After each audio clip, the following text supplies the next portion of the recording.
flowers scattered on the floor, and a heart left broken. Our unfortunate character just got dumped. You resemble Sung Jinwoo, but you're struggling financially and barely making ends meet each week. Stop searching for me, trash. 5 minutes ago, I emerged from the dungeon and headed to sell my loot. Every loser is looking at me with envy. Suspicion looms over me. A simple miner. Suddenly, a guy approaches and says, "Get away! You can't afford to pay for that and you smell worse than a truck." I respond, "Boom! Look at my thick sword. Bring your appraiser right now." Just then, a tight pink dress makes its entrance, and the guy ignores me. I'm heading to negotiate with the insincere couple. Sue King, it's been a week since we broke up, and she recognizes me right away. Her new slave asks if she knows me, but she anxiously pretends she doesn't. Since I mentioned her name and he's a side character seeking humility, he rushes in. I move forward to break the sword I intended to sell. Plen, his so-called legendary sword shatters into pieces. Io, your sword is truly worthless, isn't it? I say. The ex begins to roast the cuck, questioning, "What the hell? Didn't you say the sword was worth a lot?" His anger management isn't his strong suit, so he lunges to punch me. However, I'm effortlessly dodging everything. He steps to the side and delivers a series of moves, but everything seems incredibly slow to me. This guy is an E-rank miner, so how is he dodging everything? He wonders. I'm not Hisoka, but my dark mana has awakened. Rubber and gum have unique properties that make them highly valuable. Rubber's elasticity allows it to stretch and revert to its original shape, while its waterproof and chemical-resistant nature makes it perfect for tires and seals. Gum, known for its adhesive qualities and flexibility, effectively bonds surfaces and is commonly used in adhesives and sealants. Together, these materials are versatile and essential in everyday products.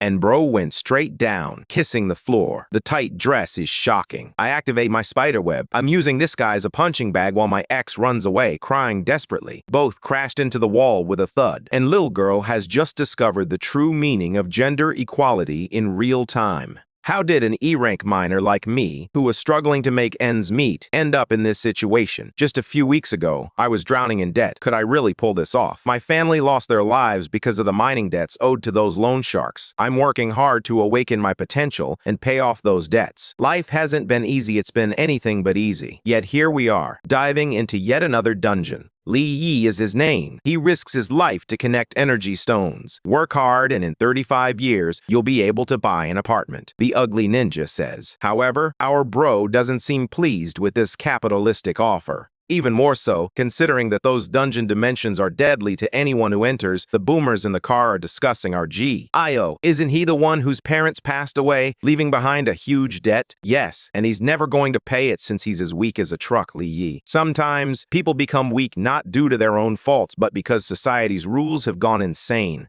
I will turn my life around. The moment he thinks that, the floor starts to tremble. The boomer gang is completely confused and frightened. Quiet down, gang. We're okay. There's no monster in here. He couldn't even finish his words before he was impaled. Everyone is shocked and surprised by the unexpected turn of events. His legs are shaking as a group of high-level monsters suddenly appears, turning the scene into a chaotic free-for-all. He tries to run, aiming for the dimension exit, but is struck by a human arrow and crushed. Glancing to the side, he sees the rest of the gang arriving in the car, leaving him behind. However, it won't last long. These monsters aren't going to let a single ninja escape. They spring into action. Everything explodes. Monsters and humans alike. Burning, I notice they are weak to fire. I glance at the torch by my side. Just as I reach for it, Blackface rushes in to strike me. I nearly get torn apart. But now, I finally have a way to fight back. I'm definitely looking ridiculous for sure. But those damn monsters are holding steady for now. I've created an opening. This all began 10 years ago when the gates first appeared. From them emerged dimensional creatures, insect-like horrors, and demonic beasts, and only those who had awakened could fight against them. This gave humanity a fighting chance to close the gates and embark on a new era of interdimensional exploration. However, the problem was that not everyone awakened. In our protagonist group, there were only ordinary people, taxpayers, bill payers, and background characters in the grand scheme of things. The few survivors were desperately wielding burning debris as makeshift weapons to protect themselves. One of the more anxious individuals noted that it wouldn't last much longer. That's when our protagonist mentioned the storage room, which still contained a significant amount of gasoline. If they could seal off the cave entrance with fire, they might survive long enough for rescue to arrive. Demonstrating strong leadership, he instructed everyone to form a protective circle. They managed to advance toward the cave entrance while holding the creatures at bay. Once they reached the gasoline barrels, our protagonist instructed them to pour the liquid at the cave entrance. They obeyed without hesitation. One of the creatures stepped directly onto the flammable trail. Our guy ordered the torches to be thrown. It wasn't long before the gasoline ignited. Flames spread across the area, engulfing one of the monsters in fire. Due to his quick thinking, one of the miners praised him. Once inside, they realized that 5 of their companions were missing. Nevertheless, the remaining miners appeared prepared to follow his lead. The only issue was that this cave felt far too mysterious for anyone to feel secure. Inside the cave stands a very peculiar statue.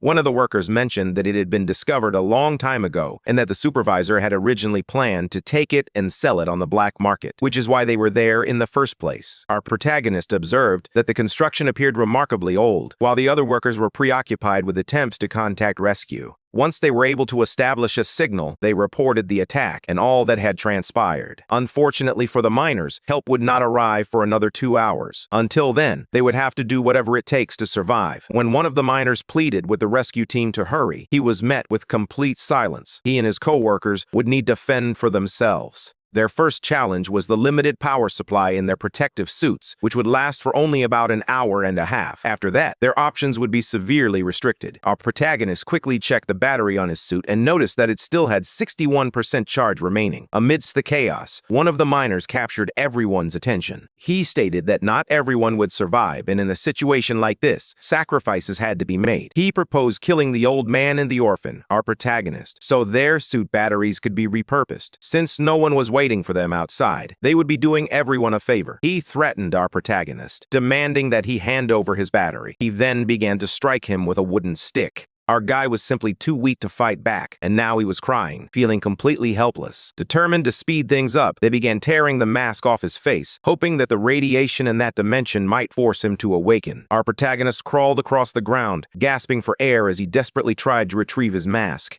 To those bastards, the chance of him awakening was practically zero, and now they had another battery to ensure their safety. After subduing him, they began searching for other victims to torment. One of the miners pushed his colleagues away from those psychos. Then, they attempted to run. Before they could catch him, he successfully climbed into one of the vehicles. Once inside, he resolved that if his life was going to end there, everyone would go down with him. He immediately floored the truck, sending the remaining miners into a panic. If the truck broke through the wall of fire outside the cave, the creatures would be able to get inside. During the escape, the statue that had been loaded onto the truck fell to the ground, landing directly in front of our protagonist. Barely alive, he believed the statue was smiling at him. And holy hell, it truly was, smiling a crazy, twisted grin. What on earth? The statue appeared undeniably demonic. Perhaps he was hallucinating from the radiation, or maybe it was simply his mind playing tricks on him. One thing was certain. That smile was disturbingly sinister, far too creepy to ignore. At that moment, a creature broke into the cave and completely shattered the statue.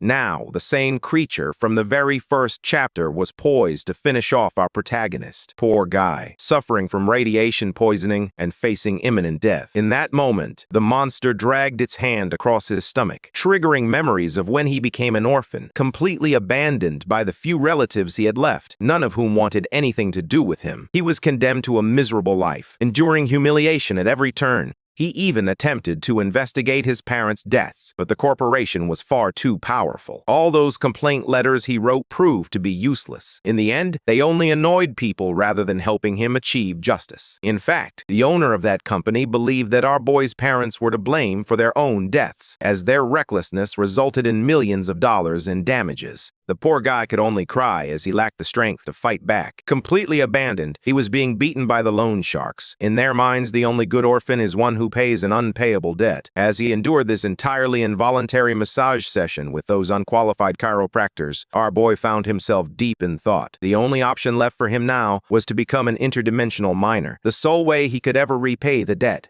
After being brutally impaled, he resolved to let his hatred fuel him all the way to the 8th sense. He vowed to go down fighting. On his deathbed, he bit the creature. At that moment, whether he was weak or not didn't matter. What mattered was taking action. The bite seemed effective, as it irritated the creature enough to throw him to the ground. After that act of courage, he realized he no longer had the strength to do anything further. Then, this sinister creature from the shadows, likely the same one linked to that statue, recognized something in him, his potential. But for our boy, nothing made sense anymore. The statue, just as fragile as he was, had been shattered into pieces. The shadow entity, however, claimed it could save him if he surrendered his body immediately. However, our protagonist had already endured too much in life, and he was unwilling to make another one of those absurd deals. For him, it would be preferable to die and finally find some peace. He was a man of strong resolve, refusing a tempting offer even with almost no time left to live. But now, the choice was no longer his. The shadow system had been activated.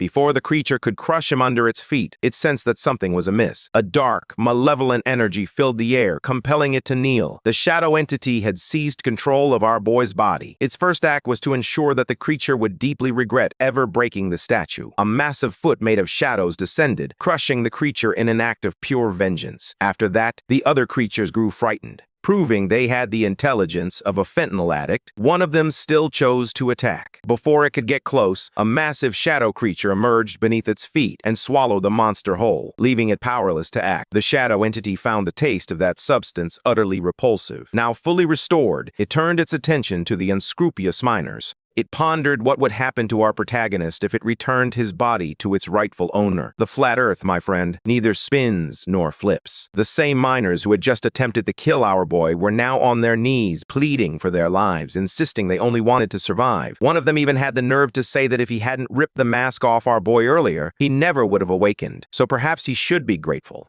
For our boy, there was no room for gratitude toward a bunch of creeps like them. That comment only fueled his anger further. Despite this, he chose to knock the miners to the ground, and one of them pleaded with him to let it all go. Our protagonist let them escape, even offering to assist them. He swiftly used his shadows to tear the mask off the first of those bastards. Moments later, two of them were fully exposed, and the radiation began to work its delightful little tricks. With two of the scumbags dealt with, the remaining miners were filled with fear at the thought of what our protagonist might do next. Approaching those who had not been hostile from the beginning, he handed them the batteries he had taken from the individuals he had just executed. The shadow entity whispered directly into the boy's ear, urging him to abandon all that useless compassion, claiming it would only lead to trouble. In response, the boy told the entity to be quiet, stating he didn't like taking orders from strangers. The entity replied, eager to see if he would still feel that way when his life was at stake. Now outside the cave, he noticed that even more creatures had decided to join him. For the first time since gaining his powers, our protagonist hesitated. That overwhelming number could pose a significant problem. The shadow entity urged him to relinquish his body once more, promising to eliminate those creatures in the blink of an eye. Now that he was living inside him and he felt his legs shaking like bamboo swaying in the wind, it was time for him to use his head. Jumping right into the action, our protagonist once again expressed his disdain for taking orders from anyone. The brawl finally erupted. He moved with the agility of Spider-Man and the durability of a seasoned fighter.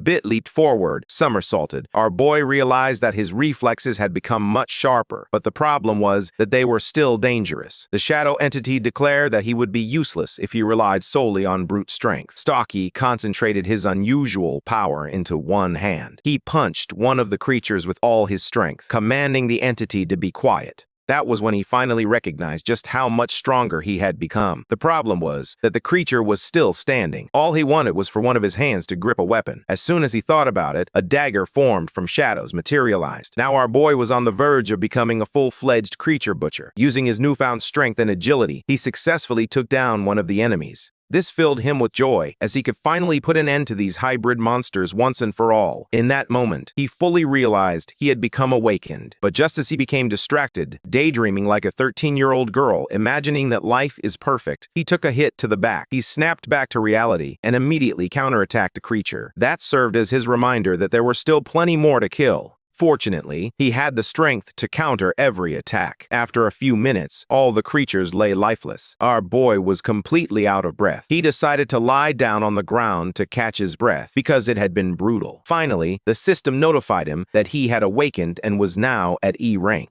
After that thrilling adventure inside the portal, our boy was taken to the hospital. While he was being monitored, the nurse reassured everyone that he was fine, explaining that awakened individuals typically have exceptional physical condition. The only question remaining was what rank he would achieve, and the doctor assured them they would soon find out. He just needed to wake up first. At that, the doctor instructed them to move on to the next patient. Judging by the nurse's expression, it was clear she wanted to spend some time alone with our protagonist. Apparently, she was trouble. While he slept, a shadow creature felt disappointment upon discovering that the human it possessed was only E rank. With the power it possessed, it had expected to be at least S-class. Now, it found itself trapped in a weak body, which was truly disappointing. When our boy finally woke up, he heard the entity's voice and asked why it kept bothering him. Full of arrogance and pride, the entity commanded the foolish human to pay attention. Its name was Shang, originating from an ancient supreme race that ruled over every hell and dimension. Now, it commanded the boy to dedicate his body and become its herald. Our boy had never encountered anything like that before, and assumed the creature must have fabricated the story just to deceive him. What he couldn't realize was that the creature could read his thoughts and was quite offended by them. It demanded that he surrender his body once more. However, our boy believed it could be some form of spiritual possession or that his body might be taken. Either way, he decided it was wiser not to provoke that entity. He began to run through every possible idea he could think of to escape this situation, as losing his body was not an option. Each idea he considered was utterly absurd. This only made the entity more annoyed, until finally, in a fit of anger, it popped all those thought bubbles and called him ridiculously naive. Frustrated, the creature realized it had been incredibly unlucky to be bound to such a useless human. It opened a portal right there in the hospital room and hurled our boy into another dimension, informing him that he had 3 days to raise his rank or face complete destruction. When he got back on his feet, our boy realized he was in a completely different place. This was strange, especially since he distinctly remembered being in a hospital room just moments before.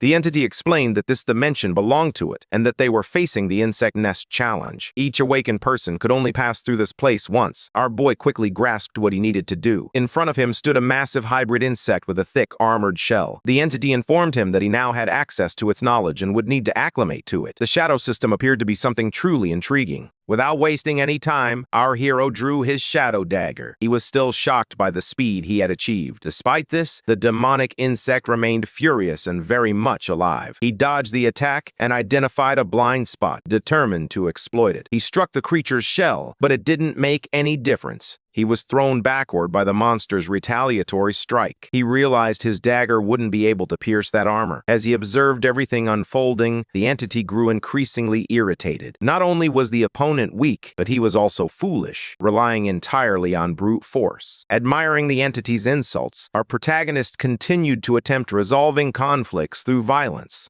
The entity waited for him to plead for assistance. After several strikes, the insect finally lost its patience and unleashed a devastating shockwave, curdling the air around them. The entity tried to provoke a reaction from him, and that's when Lee noticed something on his shoulder. It was the blood of the creature. Somehow he had managed to wound his enemy. Now he finally knew the monster's weak spot. That was good. He had discovered the weak point, but the insect was now fully enraged with him. Even so, he resolved to kill this creature, no matter the cost. This determination actually surprised the entity. Seeing this weak, useless human suddenly harness the power of shadow sense felt like our protagonist had drunk from the fountain of plot power. Suddenly, he managed to slice through the monster's shell. Sarcastically, the entity remarked that he had gone through all that trouble just to sever one of the insect's legs. Clearly, he must be a source of embarrassment for his entire family. Our boy retorted that hitting weak spots was much easier than the entity seemed to realize, and it apparently hadn't even noticed that before. Determined to finish the fight, our protagonist knew he needed a far more powerful weapon. In that moment, he summoned his shadow spear. Within seconds, he was ready to unleash suffering upon the insect monster. He finally maneuvered beneath the creature and delivered a devastating blow to its abdomen. Breathing heavily, he realized he had finally achieved the victory he had long desired. Right next to him, the passive-aggressive entity muttered that he had worked far too hard to defeat something so weak. Right after that, our protagonist felt a strange power surging through his body. The entity revealed that it was an energy stone, capable of enhancing the level of his abilities. It didn't take long for our boy to sense something approaching, indicating that Cave might become even more dangerous. The entity suggested he use the shadow sense to investigate, but our protagonist had no idea what that even meant. The malicious spirit instructed him to concentrate his senses and channel energy into his eyes to activate the ability. Finally, he gained control over it. His shadow sense had reached level 1. He saw that at the end of one of the corridors, another insect was poised to attack him.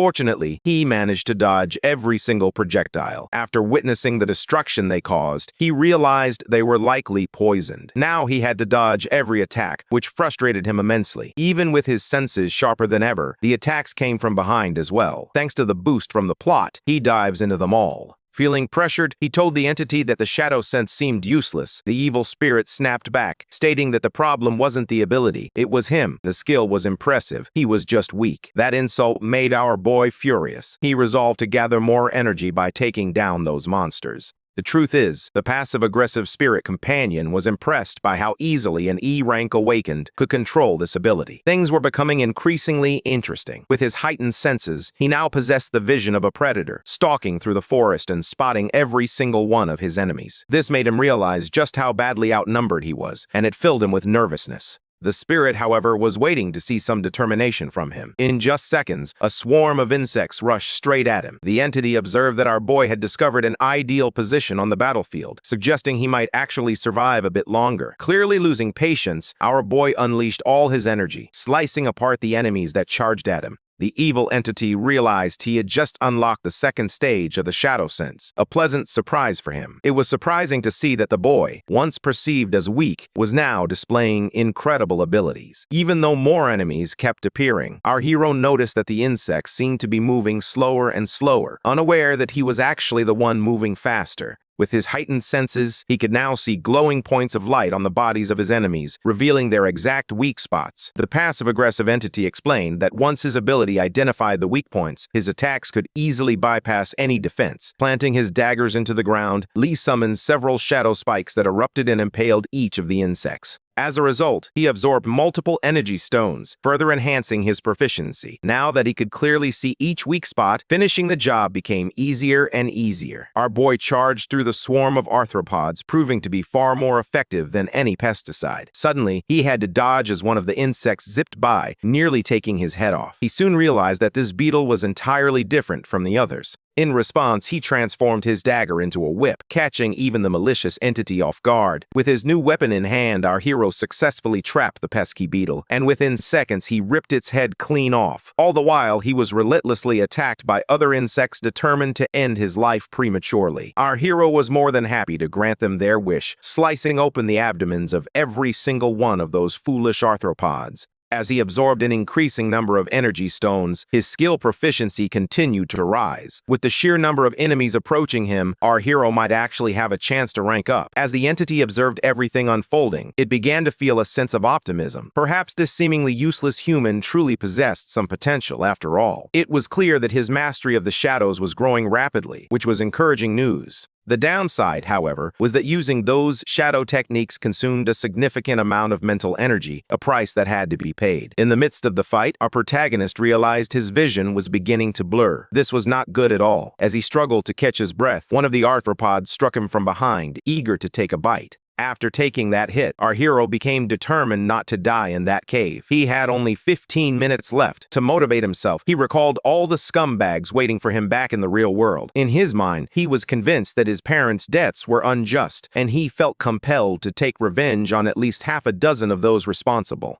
As time went on, he continued to slaughter the arthropods in a frenzy, driving his progress to new heights. Finally, the only remnants on the ground were the shredded remains of those arrogant bugs. Our boy sat down on a throne made of corpses, resolved to achieve one thing: to make every single person who had ever looked down on him beg for forgiveness. The dark entity recognized that human hatred was highly compatible with shadow abilities, which explained the boy's immense potential. But then he realized that his time was running out. He needed to rank up immediately. He might have been channeling all his energy for one final attack, and that was precisely his plan. Summoning all the power of his shadows, and with only 2 seconds remaining, he prepared to unleash a devastating blow against the approaching insects. But did it work? We find out immediately, as just before time ran out, he still hadn't hit a single one of those creatures. Fortunately, thanks to the power of plot armor, he managed to eliminate enough of them with just 1 second remaining, allowing him to rank up to Gi class. Completely out of breath after the battle and having pushed himself to the limit, he received a passive-aggressive congratulations from the Dark Entity. As he surveyed the wreckage of the battlefield, he noticed a broken sword. The entity explained that this training ground had once been used by its tribe in the past, and that, according to human ranking standards, this weapon was at the top.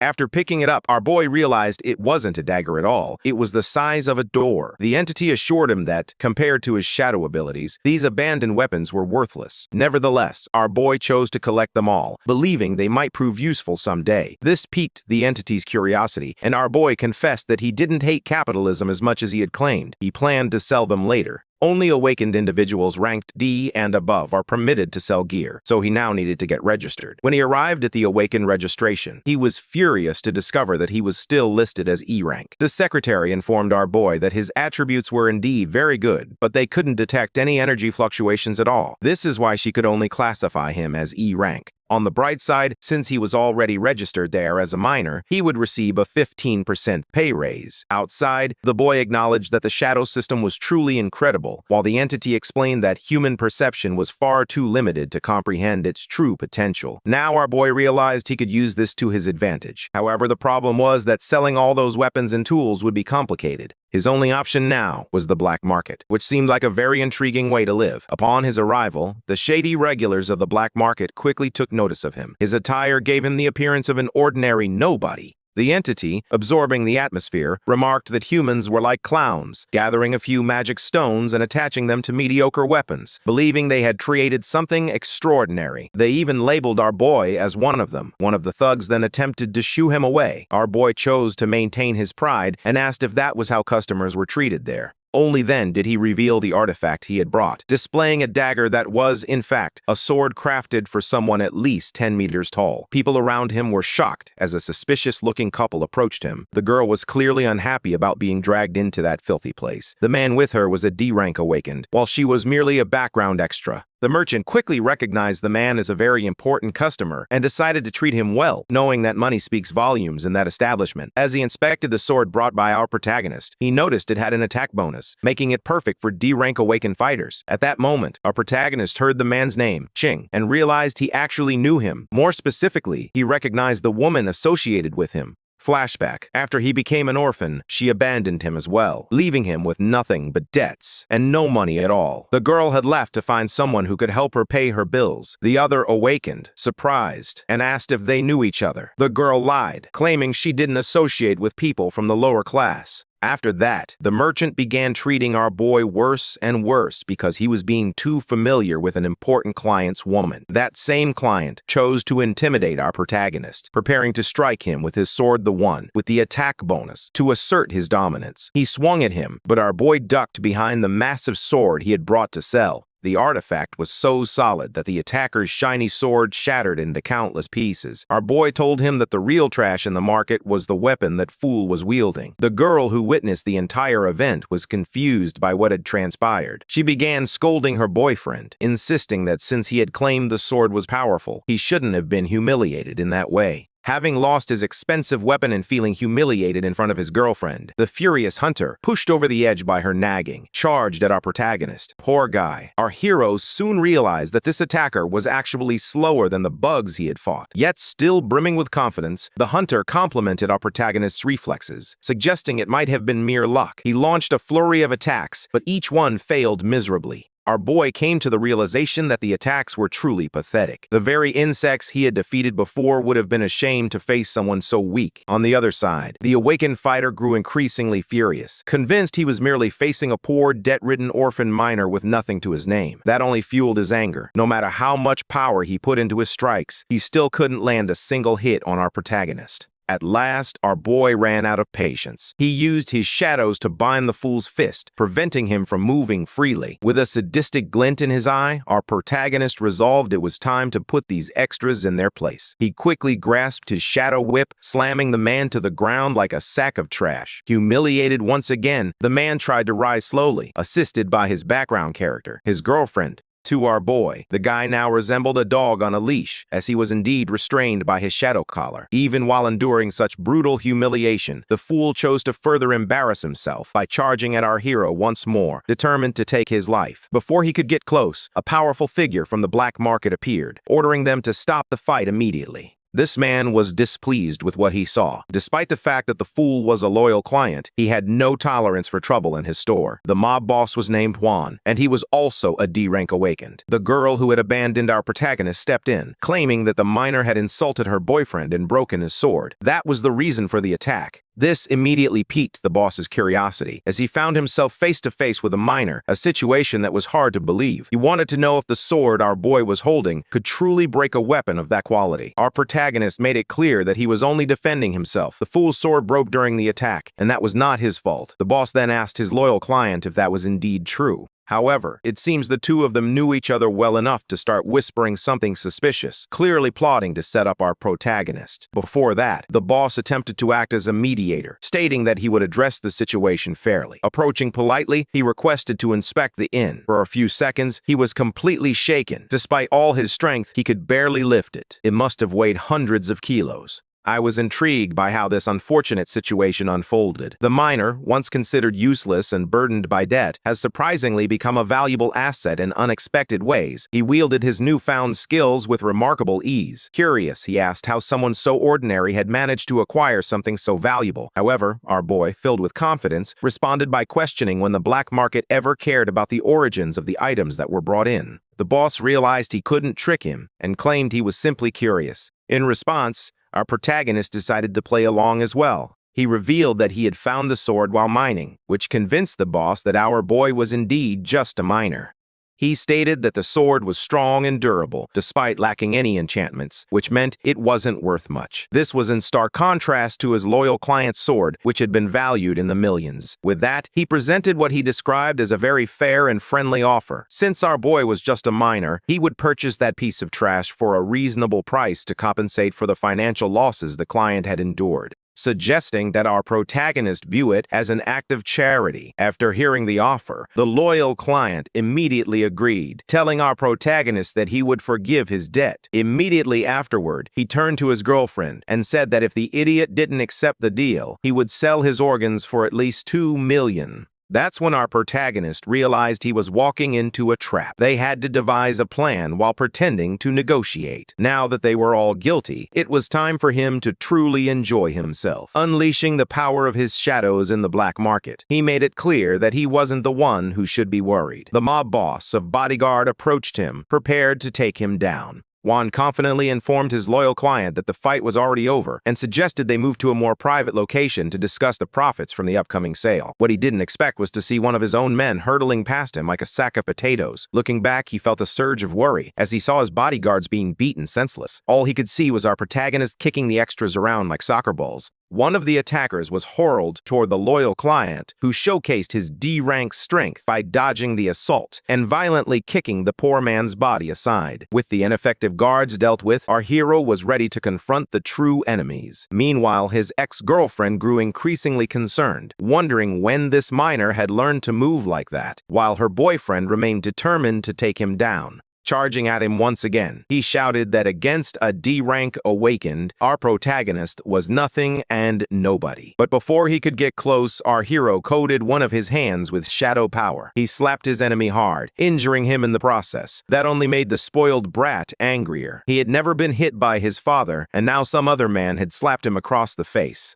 He was now fully resolved to take the protagonist's life, unleashing a barrage of energy beams at him. However, none of them were able to penetrate his defenses. Only then did the fool realize that his abilities were useless against him. Our boy walked calmly toward them, prepared to teach them a lesson, while his ex-girlfriend began to panic. Before they could react, they found themselves completely ensnared in shadow webs, one of the boy's abilities. Pinned down, the fool began to suspect that our protagonist was at least C rank, possibly even B rank. Lee made it clear to them that he was just an E rank awakened, officially registered as a minor. Raising one hand, now glowing with shadow energy, he prepared to strike his rival once more. Before the blow landed, the brat attempted to defend himself by claiming he was connected to important loan sharks. Unfortunately for him, those were the same loan sharks demanding that our protagonist pay an impossible debt, which only fueled his anger. He then began to slap the fool mercilessly. After that humiliating beating, he kicked him away, causing his ex-girlfriend to stumble back as well. He was humiliated yet again by the one who never tried to kill him. For our boy, that kind of scum, the ones who work with loan sharks, are exactly the people he despises the most. After saying this, he narrowly avoided an attack from behind, launched by Wang himself. Our protagonist simply glared at him, unleashing all the power he had been holding back, which was enough to terrify everyone in the room.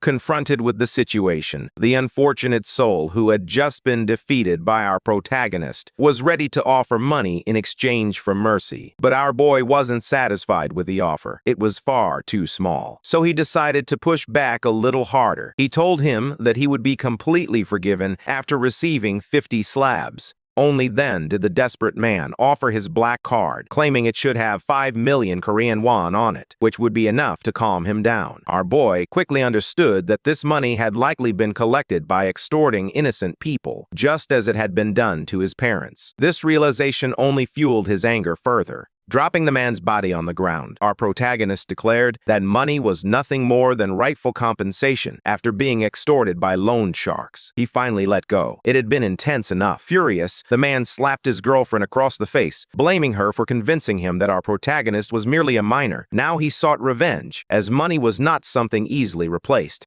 He was determined to do whatever it took to make the protagonist pay. He contacted a very violent man, the leader of all the loan sharks, who was already aware of what had transpired. Someone had stolen money from one of his team members. Now that he was aware, he informed all of his men that they had a very intriguing mission ahead of them. They could eliminate everyone still alive in that location. One of them executed the wounded victims on the spot with chilling precision. Back at the awakened building, someone approached our protagonist, seemingly wanting to help him. He informed this person that he was an E-rank awakened being seeking missions suitable for his level. Hearing that others nearby had awakened, he assumed they must think he was foolish for attempting something so dangerous, especially since even the most basic missions in that area were D ranks. A random woman in the background mocked him, laughing at the absurdity of an E-rank awakener attempting to take on missions far beyond his capabilities, essentially putting his life at risk. To them, E-ranks were nothing more than garbage, mere parasites of the world. Immediately, they all teamed up to try to kick him out of the building, insisting that trash belongs in the trash heap. But our boy had just received 5 million won, and he knew his top priority was to secure an interesting mission. While he was being harassed by all those extras, someone entered the scene.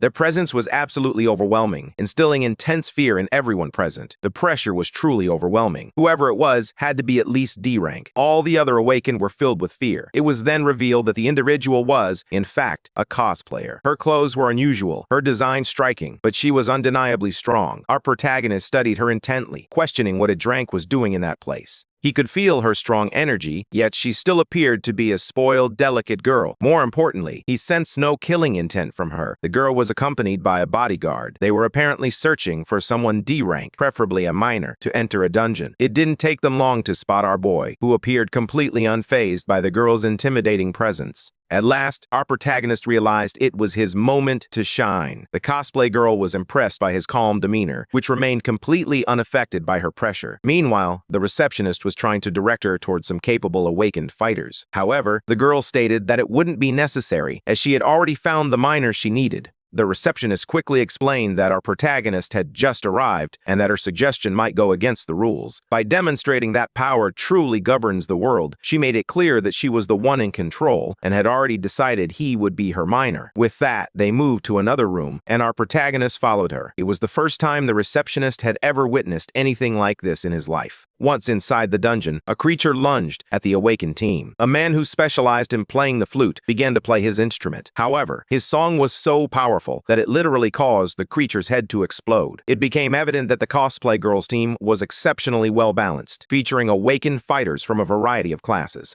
Our protagonist observed how seamlessly they collaborated and how effortlessly they advanced through the mission. However, something was bothering him. Beneath them lay a nest of minotaurs, indicating that this dungeon was far beyond D-rank's difficulty. There was no way his companions hadn't noticed it by now. Finally, the dark entity within our boy's heart confirmed that his shadow sense had grown stronger. He could now sense what was hidden in that place. To our boy, it was clear that the rich girl had also sensed something was amiss and was concealing it for some unknown reason. The bard approached her, stating that the information they had about the starlight crystal was indeed correct, and that it was definitely meant for their head. The cosplay girl called out to our protagonist, heightening his suspicion, as this place was extremely dangerous. As he approached her, the sinister aura surrounding her intensified. Perhaps she intended to use him as bait, or maybe she was simply overly confident in her abilities. But as soon as he approached her, the ground beneath them suddenly gave way, and the two of them fell into a seemingly endless pit. Fortunately, they landed on their feet like cats, allowing our protagonists to fully grasp the threat that awaited them. Several D-rank minotaurs stood ready to slice them apart like meat in a butcher shop. Staying alert, our protagonist watched the cosplay girl as she prepared to make her first move. She exuded a powerful aura and showed no signs of fear in the presence of the creature.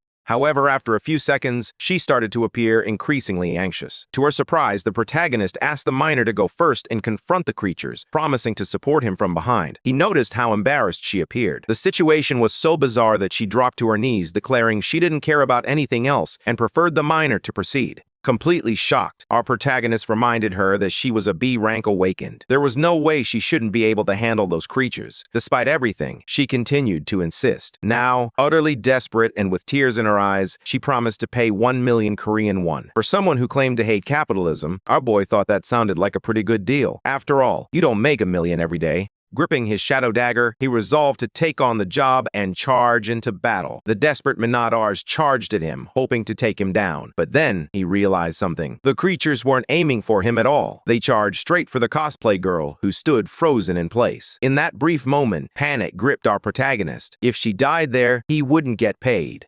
Terrified by the presence of those creatures, the cosplay girl finally succeeded in summoning an incredibly strong energy barrier. Our boy never imagined she would be capable of something like that, especially after witnessing the miserable state she was in. Now that she had used her technique, one of the Minotaurs attempted to strike her with its axe. That's when our protagonist stepped in to save the day. He cut down the creature using one of the artifacts he had collected from the first cave. Now he was prepared to exact his revenge on those monsters. My goodness, if you look closely at this scene, our protagonist's eyes appear completely unbalanced, almost feral. When he glanced at the cosplay girl, he noticed she was already fleeing from the fight, clearly terrified. For our boy, that wasn't a problem at all. All he had to do was slice those monsters to pieces. Meanwhile, the girl sprinted down the corridor, frantically searching for a safe place. Panting heavily, she began to catch her breath, believing she was finally free from danger, unaware that evil was still drawing near. She caught the strong odor of bull urine. To her shock, she found herself cornered once more. The monsters showed no fear of her at all. Exhausted and terrified, she realized there was nothing she could do now. Our protagonist knew she was capable of fighting back, but he couldn't understand why she kept running, evading every attack. She raised her hand to her face, activating the power of the artifact she was carrying. That small bracelet generated a vast protective field around her. Once again, the creature was repelled. However, after that, the artifact shattered. Our boy realized she had been relying entirely on that for her survival. As he approached her again, he realized that she was an awakened fighter, though not one specialized in combat.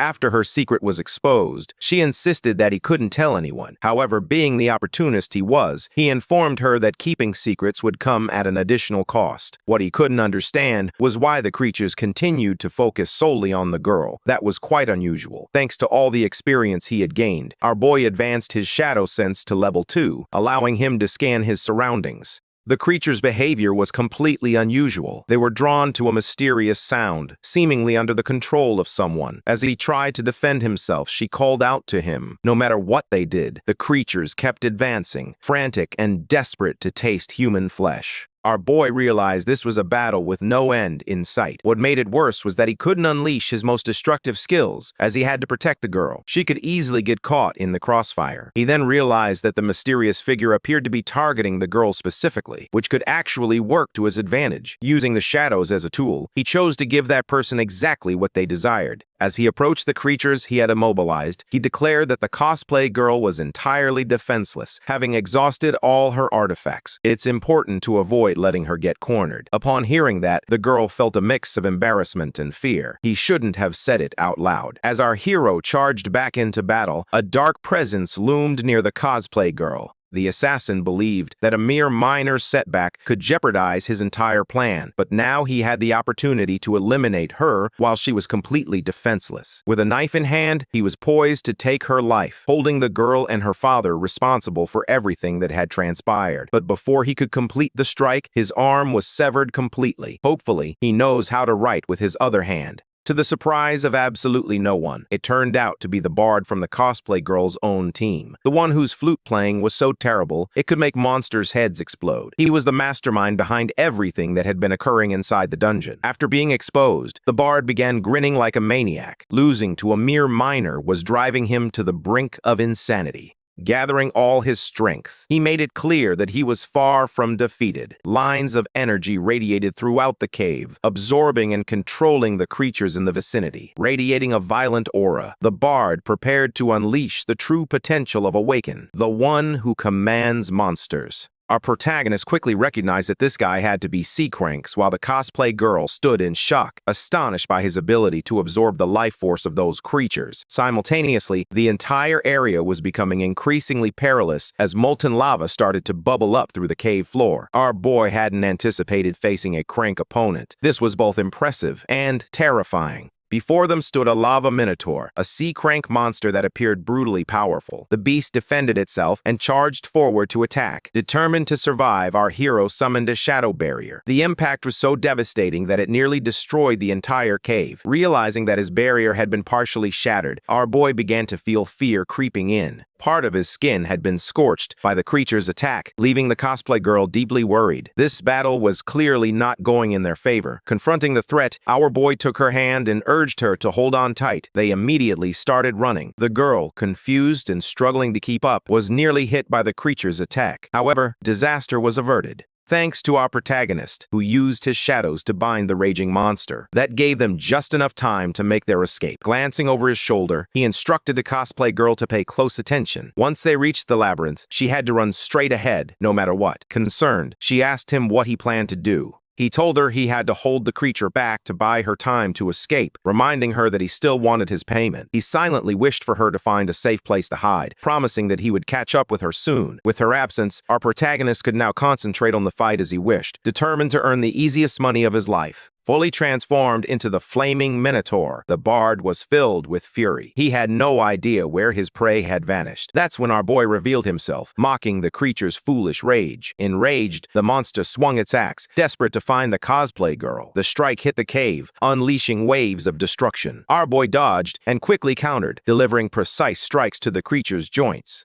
Suddenly, he felt a chill. His sword lacked the strength to pierce through that armor. The bard laughed, declaring that our boy must be an idiot for attempting to cut through stone with such a feeble dagger. Infuriated, he swung again, sending lava splattering in all directions. Realizing that this fight wouldn't go well in the open space, our hero attempted to lure the monster into the labyrinth. But the chase couldn't last forever, and the Minotaur was aware of that. Our protagonist then summoned the full power of the shadows. No matter how strong an opponent may be, there is always a weak point. As he searched for that vulnerability, the Minotaur bellowed that he was going to finish him off. It closed in dangerously and launched a lethal strike, but missed. Finally, our protagonist spotted it. The monster's weak point is located right on its back. He raised his sword, poised to deliver a devastating strike. But just as he was about to land the blow, he was caught off guard once more. The bard was fully aware of his intentions, and he wasn't going to allow them to unfold without a fight. After landing his final strike, our hero declared to the creature that none of its tricks would work anymore, though the sheer power of that monstrosity remained terrifying. Completely exhausted, he had to evade the monster's next strike. Summoning a shadow dagger into his hand, he committed to his strategy, patiently waiting for the perfect moment to strike.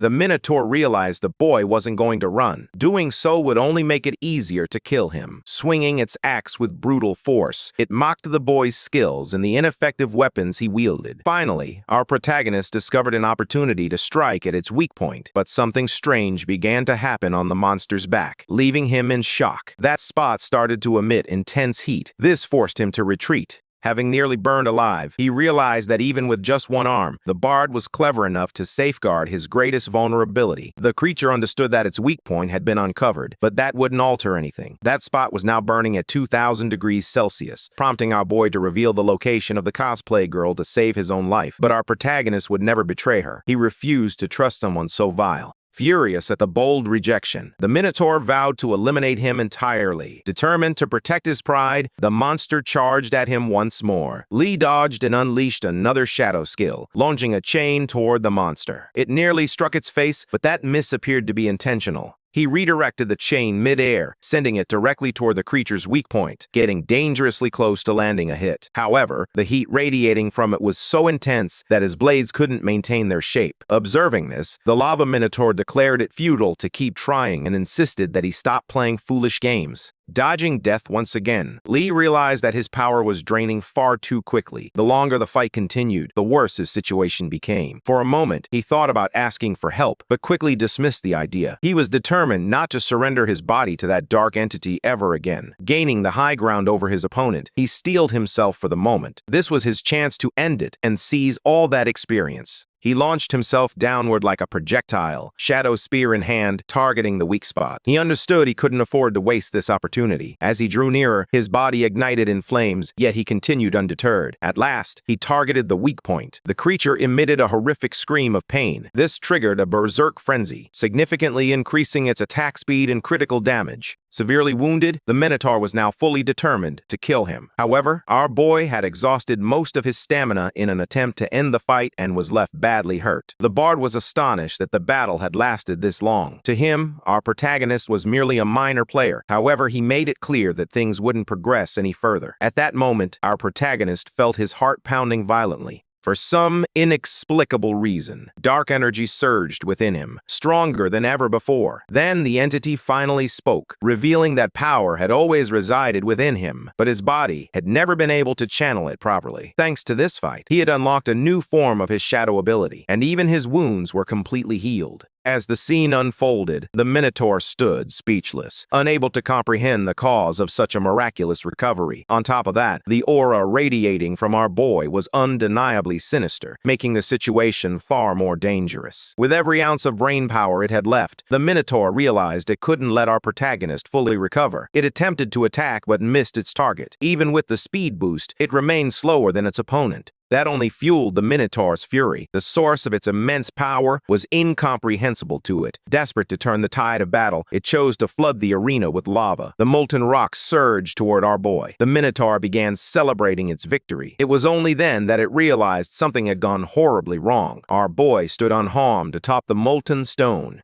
At last, he understood the true nature of his shadow enhancement. The heat generated by the Minotaur no longer intimidated him. After trying everything, the creature felt fear for the very first time. Now it was our boy's turn to take charge of the fight. Much more powerful than ever, he charged forward with full confidence, determined to finish quickly. His shadow dagger had become so powerful that it sliced through stone as if it were butter. The bard realized too late that he had just lost another arm. This only fueled his anger further. He attempted to counterattack, but thanks to our boy's enhanced power, he lost his other arm as well. A brutal indication of how things would unfold from that point forward. Still full of surprises, the lava minotaur regenerated new arms crafted from molten rock. As long as there was lava in the area, it could heal indefinitely, rendering our boy's attacks ineffective. But hearing that only made the protagonist grin. Now he could put that regeneration to the test, especially since he was facing a formidable challenge ahead. The creature launched another attack, but before it could complete its first swing, his arms were shattered once more. Knowing defeat was inevitable, it continued to struggle.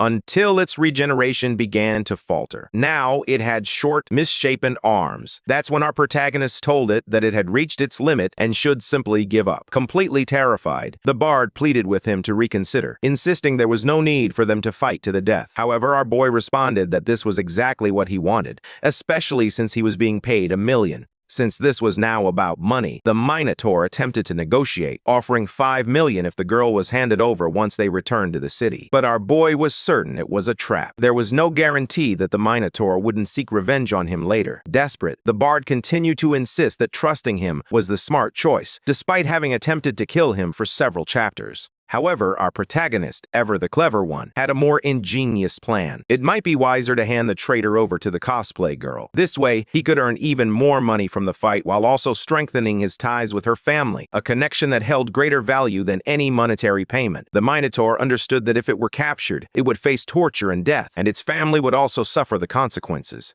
If that was the only outcome remaining, it was ready to fight a little longer. It revealed a mysterious artifact. This revelation shocked even the shadow entity, which couldn't comprehend how the Minotaur had obtained a fragment of the gate. If that artifact were destroyed, his entire dimension would be severed from the outside world, trapping him there forever. The Minotaur claimed it had no other choice. However, before it could destroy the artifact, our boy successfully snatched it right out of its hands. He also managed to get close enough to its weak point once again. After driving his weapon into it, the Minotaur let out an agonized scream. The monster's body disintegrated completely, pierced by our boy's shadows until it was finally defeated. From its remnants, an energy stone emerged. Our hero realized that the Minotaurs they had fought earlier hadn't dropped any stones. All of them had been with the bard. Absorbing them enhanced his mastery over his shadow abilities even further. Suddenly, the entire place began to shake. The shadow entity warned him that the creature's power had been the source of stability for the labyrinth. Outside the portal, people were waiting. No one had anticipated the dungeon would be this perilous. Yet, remarkably, it appeared that everyone had made it out alive. The cosplay girl was chatting with our boy. Now that everyone was safe, he stated that he had no intention of joining any organization and requested that she keep quiet about the abilities she had witnessed him use.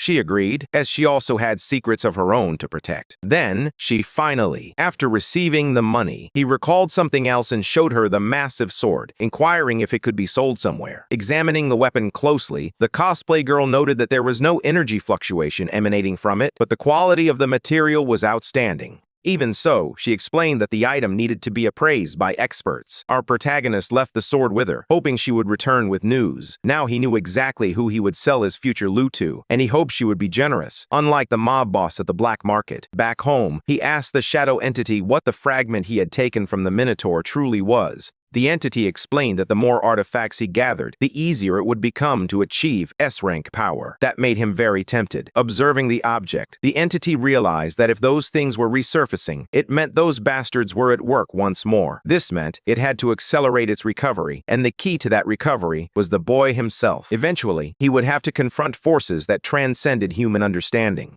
The entity was torn between warning the kid now or letting him discover the truth on his own. Regardless of the choice, what mattered most was that he needed to become stronger immediately. Determined to gain strength, our hero ventured through another portal, one protected by fighters ranked between B and C. With his current abilities, getting through would be challenging, but he was resolute in his quest to uncover the truth. Even the shadow entity was intrigued by what lay within that E-rank portal. Our protagonist was resolute in his quest to uncover the truth behind his parents' deaths. After the incident, he received a minimal amount of compensation from the company they worked for, just a standard workplace accident payout. The company manager had the audacity to ask him if he didn't believe the amount was sufficient. All our boy ever wanted was the truth. Grabbing the man by the head, he reiterated that it had been an accident. His parents had been minors, and that was the end of the story. However, our protagonist refused to accept it, knowing his parents were C-rank awakened. There was no way they could have died like that. He was convinced they were still alive somewhere within that portal.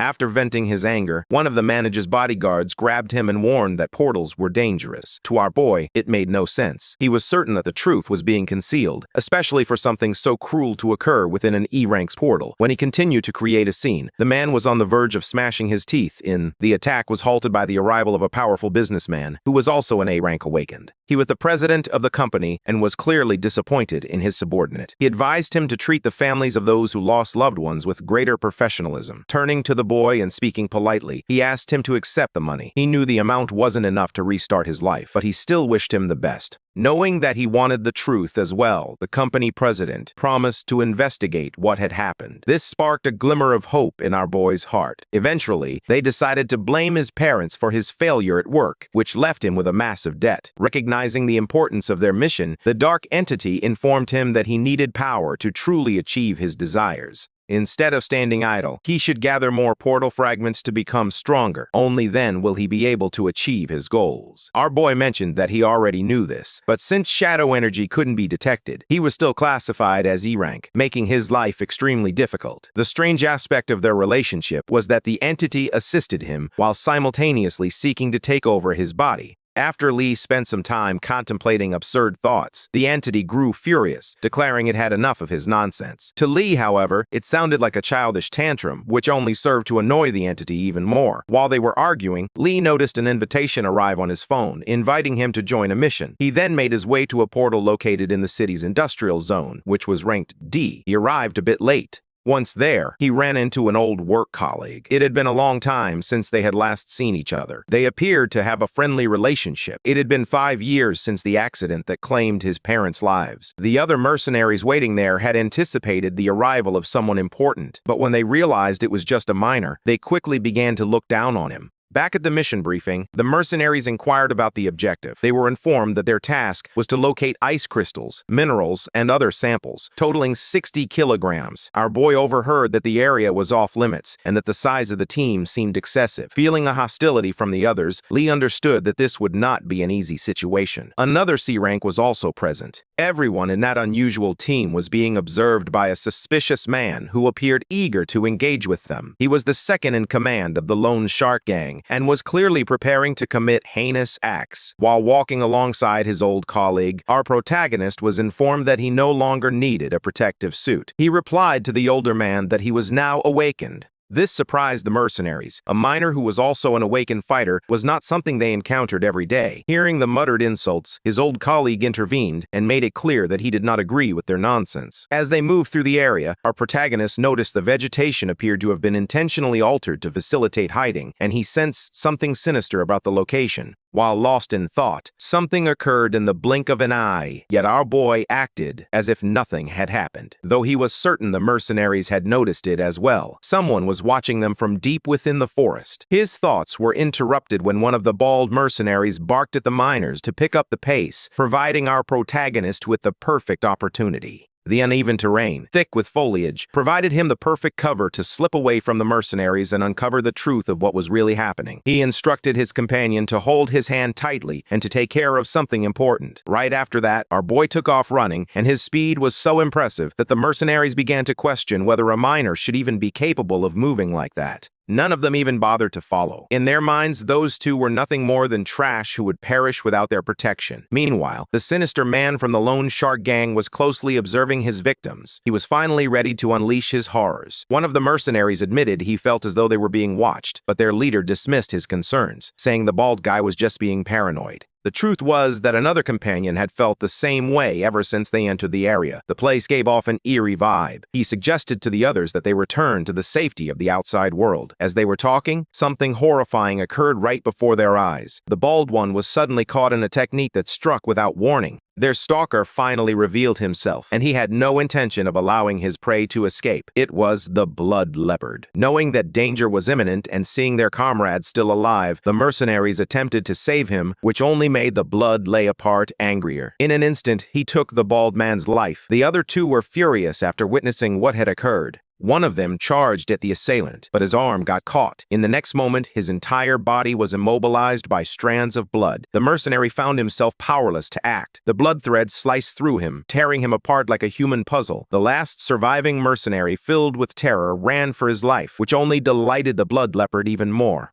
Meanwhile, our protagonist sat with his coworker, suggesting they take a break. As they spoke, he inquired of the old man whether he had made any powerful enemies. The truth, however, was that the man was just an ordinary worker, lacking the opportunity to create such adversaries. Only then did our protagonist reveal that this wasn't a mission at all. It was a death trap. Someone wanted to ensure that none of them ever return. The old man was taken aback by what he heard. At that moment, the final surviving mercenary arrived. He confronted our boy, accusing him of recognizing the danger yet failing to act, which resulted in the deaths of his comrades. At least he wasn't completely useless, the boy thought. Now that his brothers had been sacrificed, he finally understood that someone was hunting them. Our protagonist made it clear that the mercenary's life was about to come to an end. Not understanding what he meant, the mercenary suddenly noticed threads of blood surrounding his body. The blood leopard was impressed that a simple miner could possess such sharp perception. That was thanks to our guy using his shadow sense. The blood leopard approached our protagonist. Terrified, the mercenary pleaded with him not to harm them, insisting they were just small fry. The killer stated that he held no personal grudge against the miner. However, he made it clear that the old man talked too much, and just a few days prior, he had inadvertently revealed some important information. With his abilities, our protagonist had already assessed precisely what this man was capable of. Desperate, the old miner vowed to take the secret to his grave, insisting that he hadn't revealed it to anyone. With a threatening gleam in his eyes, the blood leopard bared his claws. In an instant, he struck the poor old man, declaring that dead men tell no tales. That sent the protagonist into a rage. He charged forward, wielding his shadow daggers.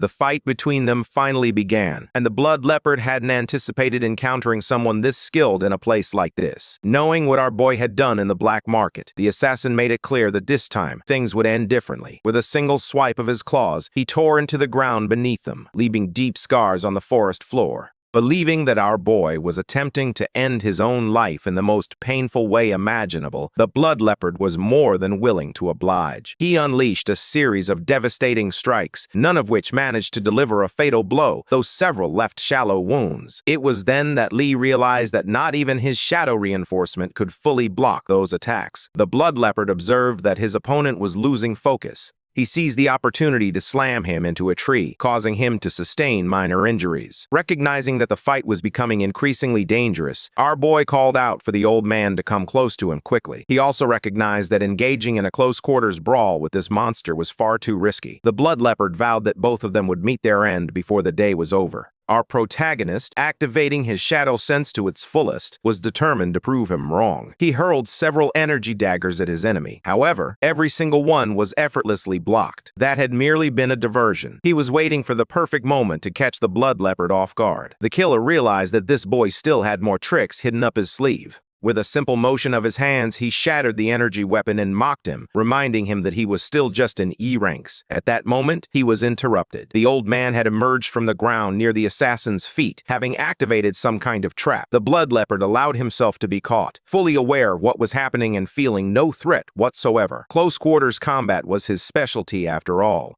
Before the old man could react, the blood leopard ensnared him in its blood threads and tore him apart where he stood. Our protagonist never anticipated that things would end this way. But wait, it wasn't the old man. It was someone else entirely. God rest his soul. Now, our protagonist was fleeing with the old man by his side. Naturally, the blood leopard wasn't going to let them escape easily. They managed to escape and find a somewhat safer spot where they could tend to the old man's wounds. Curious, our boy asked him what he had done to get the blood leopard after him. With a hint of nervousness, the old man unveiled something truly shocking. He had uncovered the truth behind the deaths of the protagonist's parents. That piece of information quickly put our boy in serious mode. Now, he was filled with an overwhelming surge of power and rage. And remember, rage has incredible synergy with the power of shadows, making it the perfect time for some good old-fashioned violence. Eager for answers, our protagonist bombarded the old man with questions, desperate to learn what he had uncovered. Then hold on. Why wasn't the guy wearing his mask inside the dungeon? For heaven's sake, he shouldn't be doing that. If he took off his mask, he could die. This entire place was radioactive. The old man explained that initially he had his doubts, but now that the blood leopard had come to kill him, he had the proof he needed. Before the incident at the mine, he overheard our boy's father discussing how the company manager was conducting dangerous experiments in that area. Just a few days later, something went terribly wrong, and our boy's parents were blamed for it. Furious, the boy demanded to know why the old man hadn't spoken up at that time. Regretfully, the old man admitted his failure, emphasizing that, at the end of the day, he was just a miner. He couldn't afford to lose his job, as he had a family to support. Our protagonist, seething, could hardly believe that the old man had allowed his parents to suffer under false accusations. The old man truly regretted it, carrying that guilt with him for all these years. Their conversation was interrupted when the blood leopard reappeared, intent on taking their lives. The problem was that our protagonist was furious. Before he could take action, the old man was captured. As he lay dying, he apologized to our hero, stating that he simply didn't want to go. He stood right in our boy's face, revealing that he was the son of those Sea Cranks miners, and informing him that he would soon be joining them. The two engaged in a fierce clash, trading blows back and forth. This time, however, our protagonist was fueled by hatred. Despite his rage, he found himself being pushed back by his opponent. The sociopath known as the Blood Leopard relished every moment of the fight, clearly a person twisted in mind. Our poor boy was on the verge of being beaten senseless. He decided to draw one of the massive swords he had discovered in that first dungeon. For the first time, he successfully sliced through the blood leopard's threads of crimson. At last, the fight reached a stalemate, and the villain was not pleased with that outcome. He thrived on maintaining the upper hand.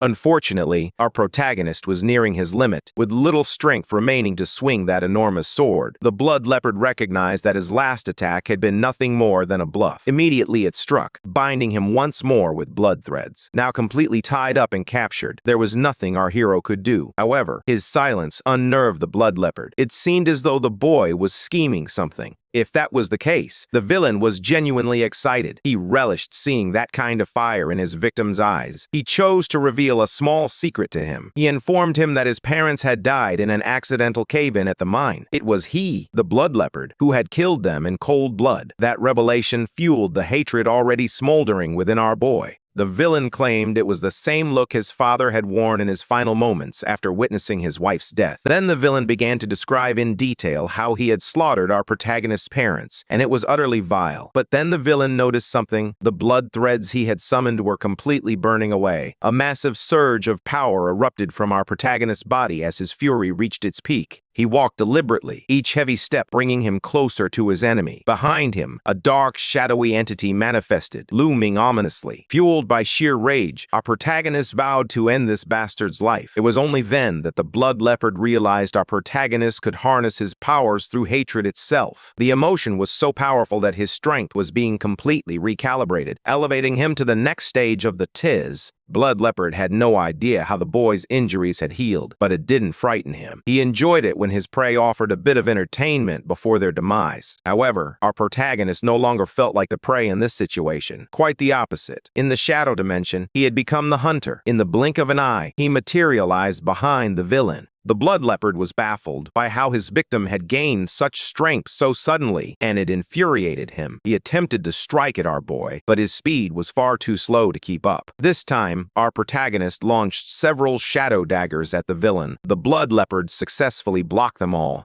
Now equipped with more refined abilities, our hero employed shadow teleportation, a highly efficient technique, and nearly caught the blood leopard off guard. Having closed much of the distance between them, he went in for a strike. Unfortunately, the villain's blood threads blocked his attack. The blood leopard still believed he was untouchable, but then he realized the boy had vanished. It had been nothing more than a feint. Our protagonist had not been focusing on his defenses at all. The enemy's greatest weakness was his slower reaction speed, which could not keep up with the boy's ability to reposition and launch attacks. For the first time in the entire fight, our boy landed solid blows on the bastard's flesh. The blood leopard, now severely injured, struggled to comprehend what had just transpired. Collapsing to his knees, he struggled to comprehend how he was being defeated by a mere child. In the final moments of his life, our protagonist offered him a chance to confess what had truly happened in that mine. 5 years earlier, the furious blood leopard told our boy to shove it where the sun doesn't shine. Following that act of defiance, a strike occurred. The blood leopard lost an arm. The poor guy would have to learn to write with his other hand. He howled in pain, while our protagonist appeared to take pleasure in it. He made it clear that his patience had run out and suggested he might start carving him up in other places if he didn't talk.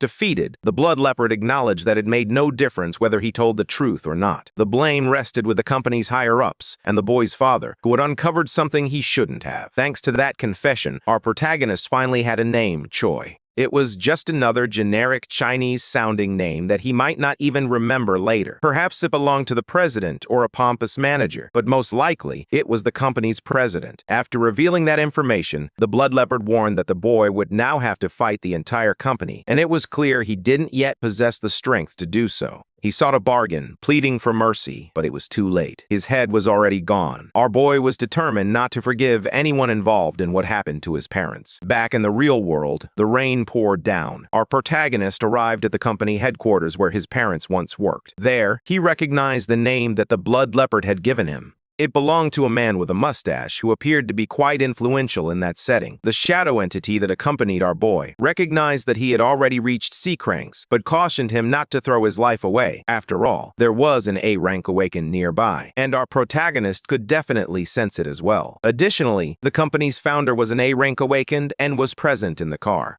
Our protagonist was filled with hatred, yet he remained rational. He wasn't about to act recklessly. Moreover, the blood leopard's words could not be regarded as absolute truth, as he was a man of questionable character. Our protagonist needed to investigate further to determine whether the founder had acted alone or if there were larger players involved. That uncertainty was what troubled him. One thing he was certain of was that a debt of blood would be repaid with blood. He followed the car and ended up in a section of the warehouse. Inside, several loan sharks from the blood leopard's organization were present. It appeared that the shipment they were receiving contained something very delicate. The company president wanted to confirm whether the old miner was truly dead. The loan shark boss reported that they had lost contact with the blood leopard. The portal fragment he used to infiltrate had also vanished, leaving them unable to confirm what had transpired during the mission. This situation made the company president very uneasy, as he had no idea what might be unfolding. Meanwhile, the loan shark leader suspected that the blood leopard may have acted recklessly. From this point forward, the man who appeared to own the company would be referred to as Mustache. Understanding that the plan had to progress, Mustache ordered the equipment to be relocated to the designated area. They were at a crucial stage of their experiments, and mistakes were not an option. The loan shark boss inquired whether the money was ready for collection. Meanwhile, our protagonist had successfully infiltrated the warehouse and was eavesdropping on everything happening inside. It appeared he had just confirmed that Mustache was indeed involved in the deaths of his parents. The leader of the loan sharks suddenly sensed the murderous intent radiating from our protagonist. He immediately attacked the spot where he was hiding, which only heightened Mustache's anxiety. However, the loan shark boss couldn't find anything.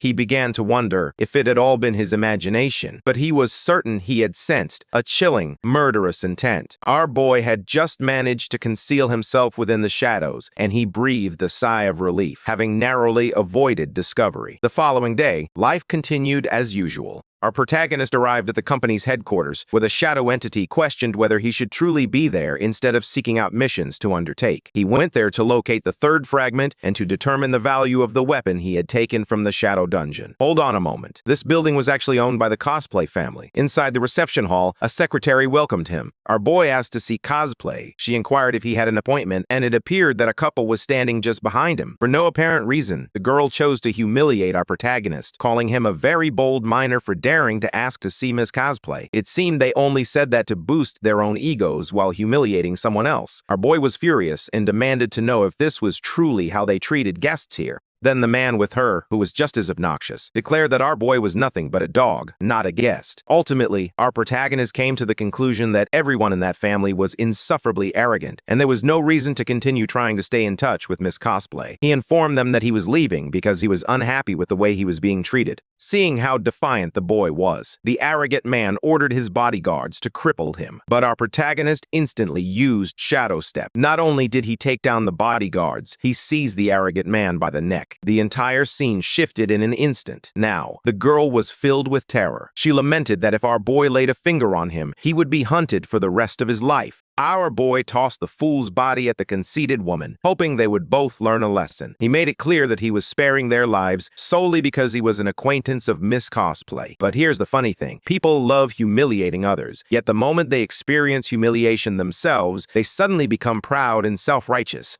Now that the preparations are complete, we can finally move forward with our plans. The team is excited and ready to tackle the challenges ahead. Each member has a role to play, and together, we will achieve our goals. The journey may be tough, but the rewards will be worth the effort. Let's get started. He lunged at him with murderous intent, unaware that our boy's hand was already shrouded in shadows. The fight between the two was about to escalate when someone finally decided to intervene, catching the attention of someone with a bit of common sense. Miss Cosplay arrived, inquiring why our protagonist was causing trouble at her family's company headquarters. With the fight interrupted, the arrogant man warned our protagonist that he was a dead man and that he would never be forgiven by his sister, Miss Cosplay. but she immediately ordered him to be thrown out of the building. That was when the jerk realized he truly had her support. To his surprise, a man grabbed him by the collar. It turns out he wasn't even her brother. He was just a distant cousin. That was it for him. He was done for. His girlfriend attempted to portray the minor as a poor, low-class nobody, spewing a whole load of nonsense to justify humiliating him.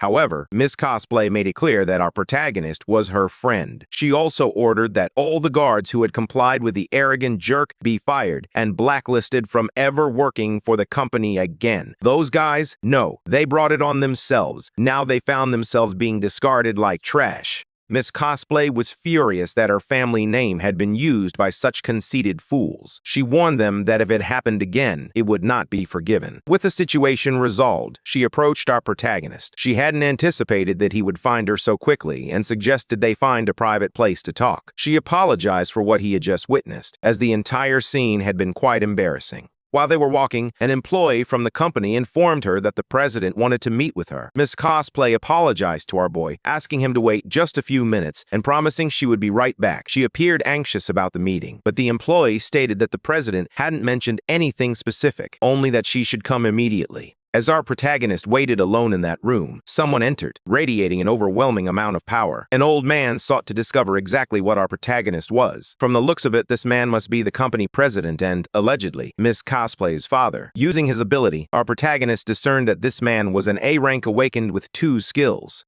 In an effort to remain calm and reasonable, our boy insisted there must be some misunderstanding, claiming he was just a minor. However, he quickly realized he was under a mental attack. The old man noticed that his attempts at intimidation were failing to instill any fear in the boy's heart, which intrigued him. Unleashing his overwhelming power, he appeared reluctant to accept the minor's explanation. Bolts of lightning struck the boy. But, to his surprise, our protagonist blocked the attack flawlessly, leading the president to believe the boy must be at least B rank, a significant level for someone who claimed to be just a minor. What truly concerned him was the possibility that the boy might be using a fake identity to get close to Miss Cosplay. He urged him to confess the truth before the situation became more complicated. The entire interrogation was abruptly interrupted when Miss Cosplay arrived, realizing her father had deceived her just to question one of her friends. Completely embarrassed, the president was pulled away by the ear by his own daughter. Our protagonist stood there, watching, unsure of what to say. It was truly bizarre that this company could be so submissive to his own daughter. Miss Cosplay apologized, explaining that her father was an extremely cautious man who was always suspicious of everyone. Our protagonist truly grasped the situation. It appeared that the man was simply concerned about his daughter being deceived by fools. That seemingly obvious piece of information surprised the girl, leading her to believe that our protagonist truly understood her father on a deeper level. Outside the room, the company president glared through the glass with a look of murderous intent. His precious daughter was getting closer to someone he didn't recognize and he loathed it. Miss Cosplay, feeling annoyed, told her father to leave, stating that he was only getting in the way. Finally, she and our protagonist were able to sit down and talk. She handed over 5 million, which was apparently the amount she received for the sword he had given her. Our protagonist revealed the portal fragments to her and inquired if she knew where he could find more. She explained that these fragments used to be more common, but recently, someone had been purchasing them in large quantities, making them quite rare. She suggested that he try an auction house, as one might eventually appear there. A shadow entity was displeased to learn that someone was collecting those artifacts, as it indicated that one of its deadliest enemies might be involved. Meanwhile, the same masked man who intervened during the fight with the arrogant cousin was now examining our protagonist's records. They carefully analyzed his data, especially considering he had advanced from E-rank to C-rank in just a few days. As he reviewed the file, the important man received a phone call. On the other end of the line was someone very interested in the sword that Miss Cosplay had brought back during her last visit. The old man had no idea how she had acquired that weapon. The man on the phone made it clear that if there were more of those artifacts, he would buy every last one. That made the old man pause and reflect. He inquired why the buyer was so enthusiastic and whether the sword possessed some hidden ability. The buyer could only reveal that the material used to forge the sword had the potential to transform that nation's military power entirely. The old man was more contemplative than ever. The protagonist's background was shrouded in mystery, and on top of that, he had entrusted his daughter with extremely valuable weapons. As he walked through the auction house, our protagonist noticed a multitude of items stored within. He considered the possibility of discovering even more fragments. To his surprise, he encountered the same despicable couple he had met at the black market. The arrogant man recognized him immediately and questioned why the blood leopard hadn't dealt with him yet. In an attempt to provoke him, he asked what a simple miner was doing in a place like this. Our protagonist remarked that his memory must be terrible. With a hint of his power leaking out, he asked the man if he had already forgotten what it felt like to be slapped around by him. That was enough to scare him, and he begged our boy not to come any closer. In his panic, however, he bumped into someone else, the leader of the Lung Sharks. This man informed the arrogant fool that his behavior was an insult to their entire gang. As the leader approached our protagonist, he stated that humiliating one of his subordinates was equivalent to humiliating the entire organization. He attempted to overpower our boy, forcing him down to his knees. But our boy's feet remained firmly planted, cracking the floor beneath all that pressure. He told the Lung Shark boss that if he expected him to kneel, he must be dreaming. The two of them were locked in a pointless contest of strength, while the arrogant fool on the sidelines was certain that our protagonist would eventually crumble under the boss's power. That's when Miss Cosplay stepped in to intervene, and the Lung Shark boss immediately ceased bothering our hero. After all, if he sought trouble, he could easily find it by crossing her family, and that was a line he would never dare to cross. Immediately, the boss set aside his work and apologized to Miss Cosplay. They were all there simply to buy items at the auction. Miss Cosplay approached our protagonist and asked if he was okay. He assured her he was fine, having managed the pressure without any lasting effects. Once they were away from the crowd, the Lung Shark boss demanded to hear the story behind our boy and that arrogant idiot. The fool admitted that he had lost a highly valuable sword in a fight with our protagonist and had requested the blood leopard to take care of him. That revelation infuriated the Lung Shark boss. The fool was a genuine liability. Meanwhile, as they indulged in their moment of reflection, Mustache, the man responsible for the company that caused the deaths of our protagonist's parents, also made an appearance. During the conversation, the Lung Shark boss realized that our protagonist had been involved in the Blood Leopard's last mission. He began to wonder how this boy was still alive. There was a slight possibility that the Blood Leopard had actually been killed by him. However, to the arrogant fool, that was inconceivable, as the miner was supposedly only E rank. Even from a distance, our protagonist had to concentrate all his rage to prevent himself from unleashing that dark, killing intent. Facing the mustache made it nearly impossible to stay calm. On the other side, the company president was astonished by how much the boy had grown in the past 5 years. Now he wanted to understand how the kid had managed to get close to Miss Cosplay, a person linked to such a powerful corporate family. As they walked together, our boy asked her what she was doing at the auction house. She explained that her father wanted to meet him. Worried, he asked if they were going to fight again. He didn't want that, but Miss Cosplay assured him that her father would never try anything like that while she was there. Their conversation was interrupted when Mustache arrived, clearly not expecting to see our protagonist. In an effort to end the conversation quickly, our boy claimed he was just a humble miner, working to pay off his debts and had no interest in mingling with society's elite. Mustache explained that the fate of the boy's parents was a decision made by the company board. He even asserted that he wanted to help but had been outvoted. To our protagonist, Mustache was simply washing his hands of all responsibility. He knew exactly what had happened that day. The old miner, whose friend had already passed away, left a message for them. Our boy quoted a Chinese saying that essentially meant things were about to get really ugly. After hearing that, the Black Panther declared that their boy needed to be taught a lesson, but Mustache intervened, reminding him that they were in neutral territory. Even so, they all agreed that the boy knew too much. Someone would have to be sent to eliminate him. That remark brought a broad smile to Black Panther's face. Finally, Ms. Cosplay took our protagonist to meet her father just as the auction was about to begin. Then Ms. Cosplay's father said he wanted to have a quick word with our boy. Curious, our protagonist inquired about what the old man wanted to discuss. Getting straight to the point, the old man inquired whether he still had any of the weapons he had asked his daughter to sell. Our protagonist realized he must be quite intrigued. Since he still had a good number of them, he decided to hand them over gradually. This way, the price would remain sky high. He informed the old man that he still had 2 in storage. Then came the outrageous offer. Miss Cosplay's father was willing to pay $45 million for them. Our protagonist found the offer intriguing, but made it clear that he is a minor and that such a decision would be life-changing. Recognizing the true value of his possessions, he stated that he wanted $25 million for each sword. After hearing the counteroffer, the old man was left completely speechless.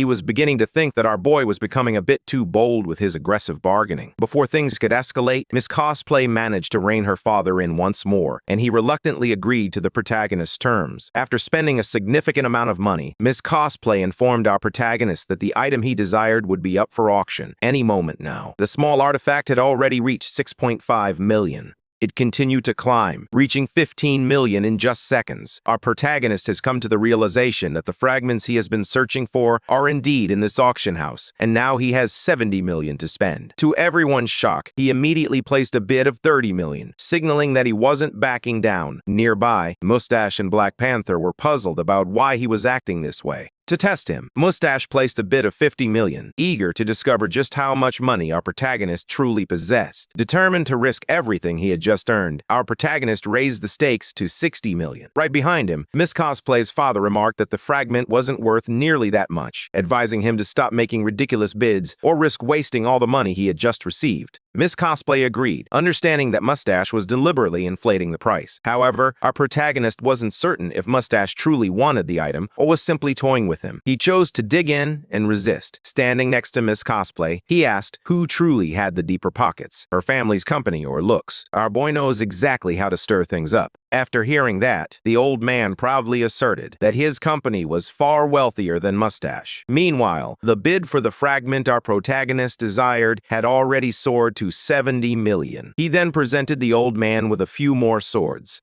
The man said he would buy them for the same price as before, but warned our protagonist that even with that, it might still not be enough to compete against Mustache Company. Our hero reassured him not to worry. At that moment, the old man began to suspect that our protagonist might possess far more swords than he had previously admitted. This annoyed Miss Cosplay, who instructed her father not to question the protagonist's word. Once again, her father agreed to purchase another 70 million worth of swords. It finally clicked for Miss Cosplay. She understood our boy's strategy. He needed to act quickly for Mustache to secure the fragment. Our protagonist went all in and placed a bid of 100 million. Mustache recognized that those fragments were crucial for his company's secret project, so he promptly countered with an offer of 200 million. Within moments, the price skyrocketed to 500 million, leaving everyone at the auction house stunned by the intense bidding war. Black Panther quickly realized that our protagonist was becoming a significant obstacle. Taking decisive action, Mustache placed a bid of 1 billion. The entire audience fell silent, as that was an astonishing amount of money. Miss Cosplay could see that Mustache was eager to turn this into a battle of wealth. This only deepened our protagonist's suspicions about him. Behind him, Miss Cosplay's father appeared visibly uneasy. He doubted whether our protagonist could truly provide enough weapons to cover such a substantial amount. Miss Cosplay made it clear that she would cover any losses herself and asked her father to stop distracting her so she could focus.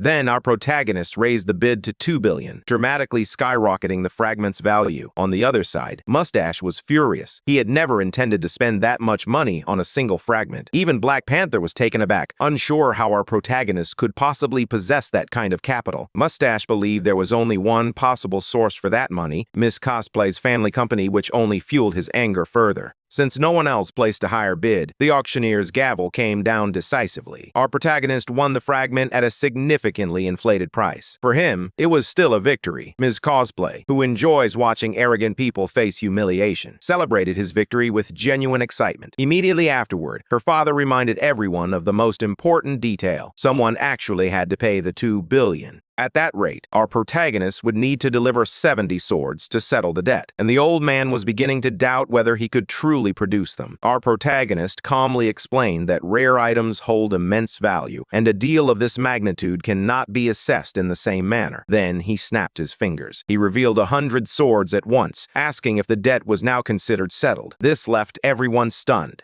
Miss Cosplay's father was deeply impressed and began considering recruiting him into his organization. Afterward, Miss Cosplay moved in closer to our boy. She asked him to let her know if anything interesting happened in the future, which made her father very nervous. He sensed that our protagonist might be too close to his daughter. They made their way to the auction house's payment area so he could collect the fragment. Before leaving, the old man offered our protagonist some advice. His methods might be unconventional, but they were effective. His company was equally formidable, so caution was advised. Sometimes, it's more effective to join forces with those who share the same goals, as this collaboration can lead to real achievements. He encouraged our protagonist to reach out to him again soon. Meanwhile, Black Panther was on the phone. Aware that the old man and Miss Cosplay had already left the building, it was reported that our protagonist would personally pick up the fragment. He sported a mustache and advised him to wait until the place was less crowded. They couldn't afford to make a mess. Black Panther promised that this time he would bring skilled fighters and ensure that nothing would go wrong. As he walked through the city streets, our protagonist came to the realization that the old man had gathered a wealth of information about him. Forming an alliance could be beneficial as long as he didn't end up under the old man's control. The shadow entity reminded him that if he collected enough fragments, he would eventually achieve S rank.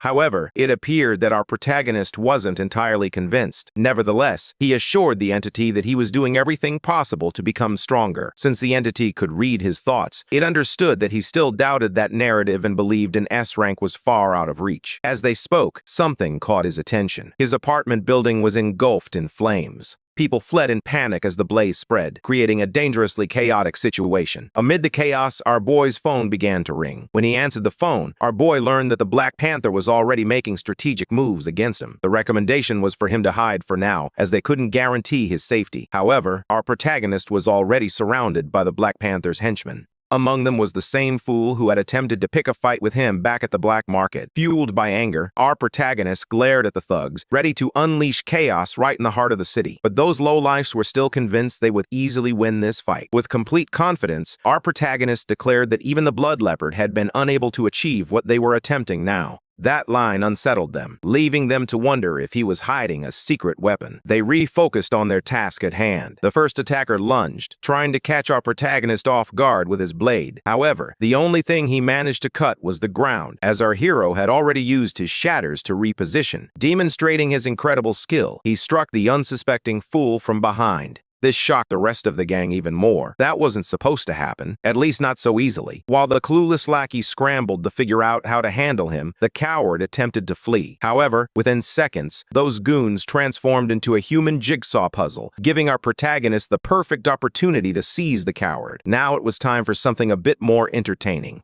The fool understood that his life could soon come to a brutal end. As our protagonist continued to beat him down, the man kept screaming that the director and the Black Panther wouldn't let him get away with this, but his threats fell on deaf ears. The man was thrown directly into the flames, engulfing our protagonist's apartment. Just a few seconds later, Miss Cosplay arrived with her loyal bodyguard to rescue him. Standing by his side, she felt a deep worry about his condition, even though he was fine. Now that he had become a direct target of the Black Panther, she asked what he planned to do next. Our protagonist made it clear that he intended to strike back. Seeing his determination, Miss Cosplay offered her support in whatever he needed.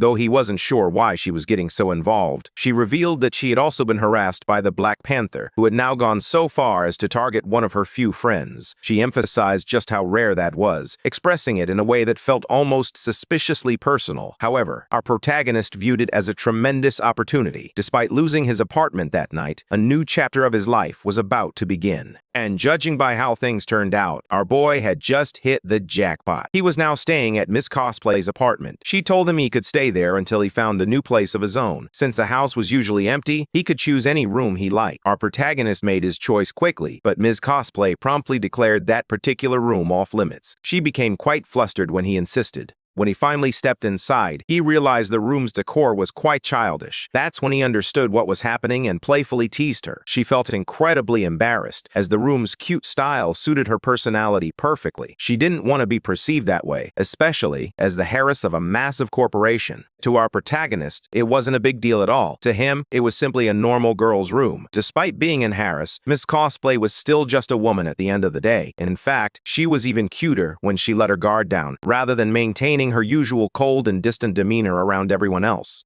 That compliment left Cosplay Girl incredibly flustered. The closer she gets to our protagonist, the more unsure she becomes about how to behave around him. Attempting to conceal her feelings, she insists that she's only doing all this for his safety. However, her stomach growled, revealing her obvious hunger. With that in mind, our protagonist instantly conjured several types of food into his hands. These are emergency supplies he keeps stored in his internal inventory. Cosplay Girl was very impressed and wanted to know how he achieved that, as she had been curious about this ability ever since he demonstrated it at the auction house. To keep it brief, our protagonist mentioned that he knows a bit of magic. Cosplay Girl then asked him to teach her. In the midst of their conversation, our protagonist suddenly sensed a sinister presence. He instructed the girl to go home immediately, but she wanted to understand what was wrong. Outside, they were being watched by the company president, often referred to as Cosplay Girl's grumpy old dad. Our protagonist realized that if she didn't leave soon, her father would become furious. Yelling in anger, she began to scold her dad for spying on everything she did. The apartment where our protagonist is staying is quite safe and situated in an area where the Lone Shark Gang won't trouble him. By now, he has gathered several fragments from his most recent battles, and the auction is about to commence. He is curious about the relationship between these fragments and the emergence of portals. A shadowy entity revealed that the fragments he has gathered are merely a small part of what is needed to create a portal, and that every portal appearing in this world is linked to these fragments. Having successfully opened the portal in that room, it was now time to step through. Our protagonist found himself in a dimension that resembled a vast desert. He felt a sense of curiosity, wondering if he might encounter new insects or terrifying beasts. The dark entity revealed that these creatures are merely prisoners of their dimensions, and that the entire place is, in fact, a prison. Our protagonist sought to understand the deeper meaning behind it all. However, the shadow entity stated that it could only disclose more information once he had passed all the trials. Before him stood a massive tower, the Tower of Heaven, a masterpiece of this dark entity, and the place where our protagonist would face his greatest test. In his mind, he found the place ridiculous. The decor was awful and made no sense to him whatsoever. Since the entity could read his thoughts, it became deeply offended. However, it had to endure this humiliation to strengthen its own soul.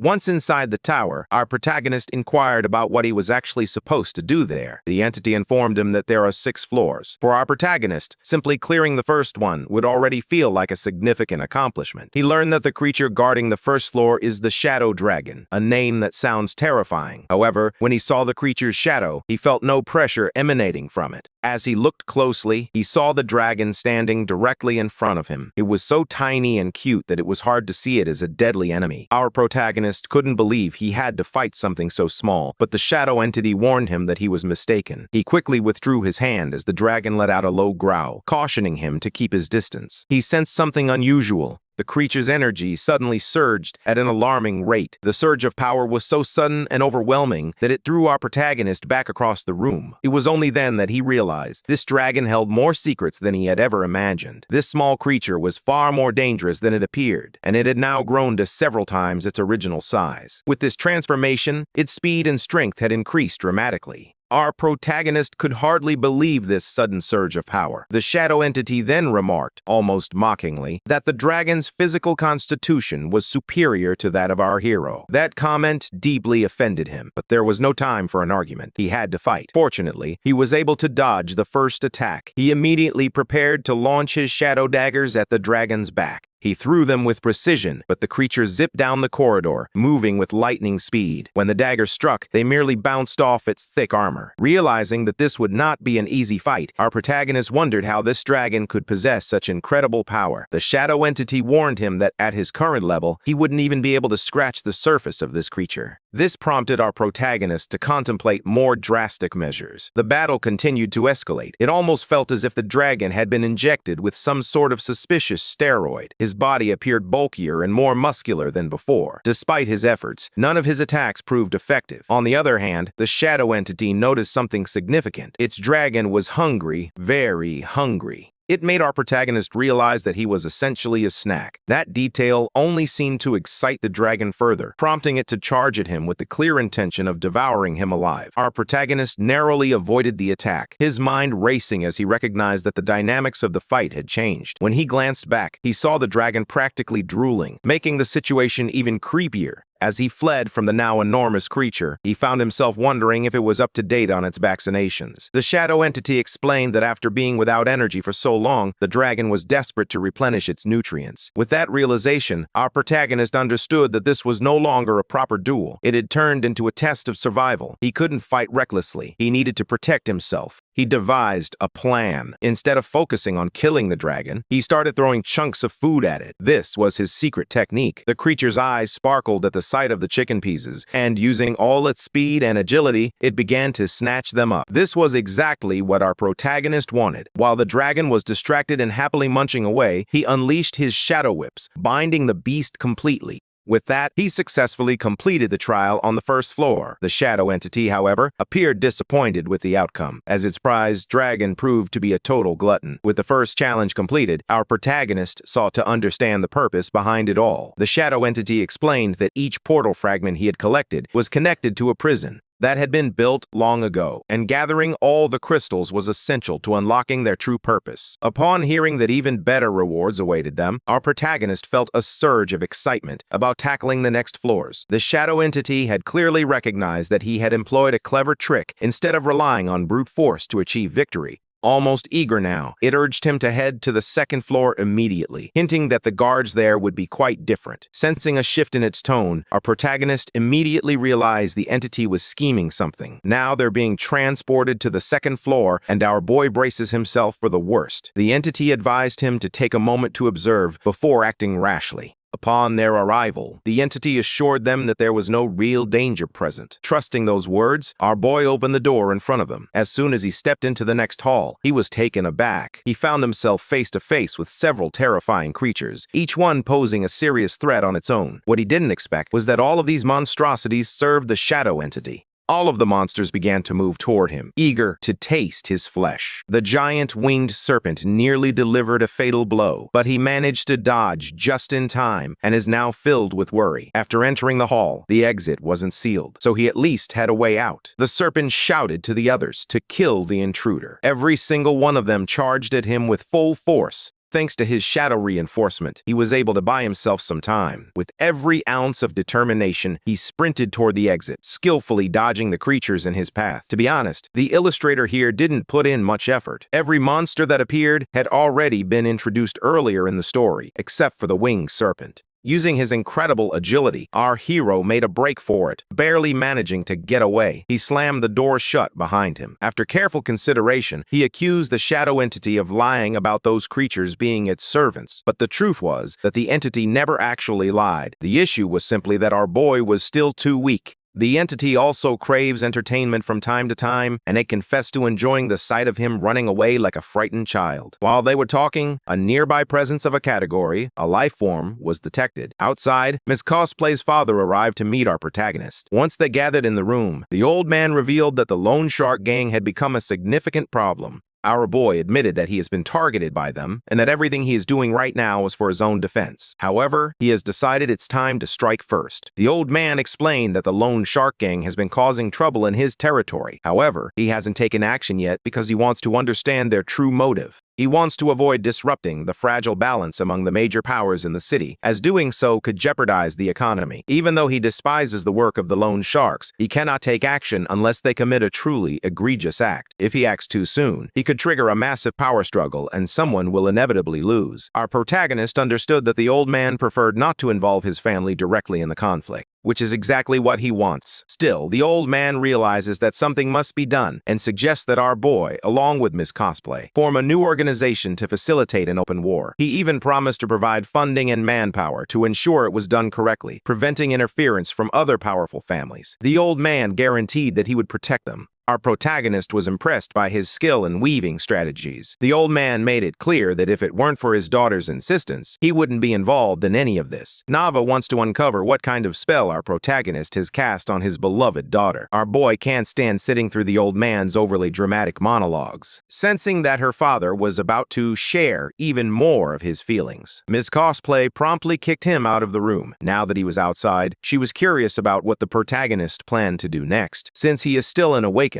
his goal is to accept new missions to continue growing stronger. Now that she understands his intentions, Ms. Cosplay promised to help him. What our protagonist truly desires is to collect an even greater number of fragments to unleash terror and destruction upon the Lone Shark Gang. The individuals standing before him are carefully selected members chosen to be part of the organization they are about to establish. All of these men appear eager to serve their new boss. Since our protagonist took too long to choose a name, Ms. Cosplay decided to name him herself, the Shadow Faction. Surprisingly, our protagonist really liked the name. He began inspecting his new subordinates. They all appear to be Category C Awaken, which clearly indicates that his new force is genuinely impressive. He then asked why everyone was wearing masks. Ms. Cosplay explained that it was to protect their identities from external threats. But we all know it's simply because the artist is unmotivated. He even attempted to suggest that Ms. Cosplay would look cooler with a line in her mouth, but I strongly disagree. And look at that. Even the protagonist agrees with me. He said the artist is lazy as well. Anyway, back to the story. Ms. Cosplay wanted to know what the next move was, and our protagonist replied that they were going to steal jobs. They plan to take every commission the Lone Shark Gang has in this city. Ms. Cosplay thought that might be a bit too intense. However, our protagonist clarified that he would only be taking the most valuable jobs. He already has a plan for the others. Meanwhile, elsewhere, someone is facing punishment for their incompetence. It's one of the underlings of the Lone Shark boss. The Shadow faction has clearly emerged as a serious competitor. Now this man needs to express his frustration. His subordinate explained that the Shadow faction is highly efficient, deploying at least 6 Category C awakened on every mission, making it nearly impossible to compete. The Lone Shark boss recognized that this competition was unjust. The new faction is investing heavily in the business to capture a significant share of the market. The subordinate reported that newly discovered excavation sites are being purchased too quickly, leaving them with nothing. Black Panther doesn't tolerate excuses. He demands results. If his subordinates fail to resolve this issue, there will be consequences. Back with Ms. Cosplay, our boy had some exciting news to share. It appears that the Lone Shark Gang is struggling and can no longer keep up with them.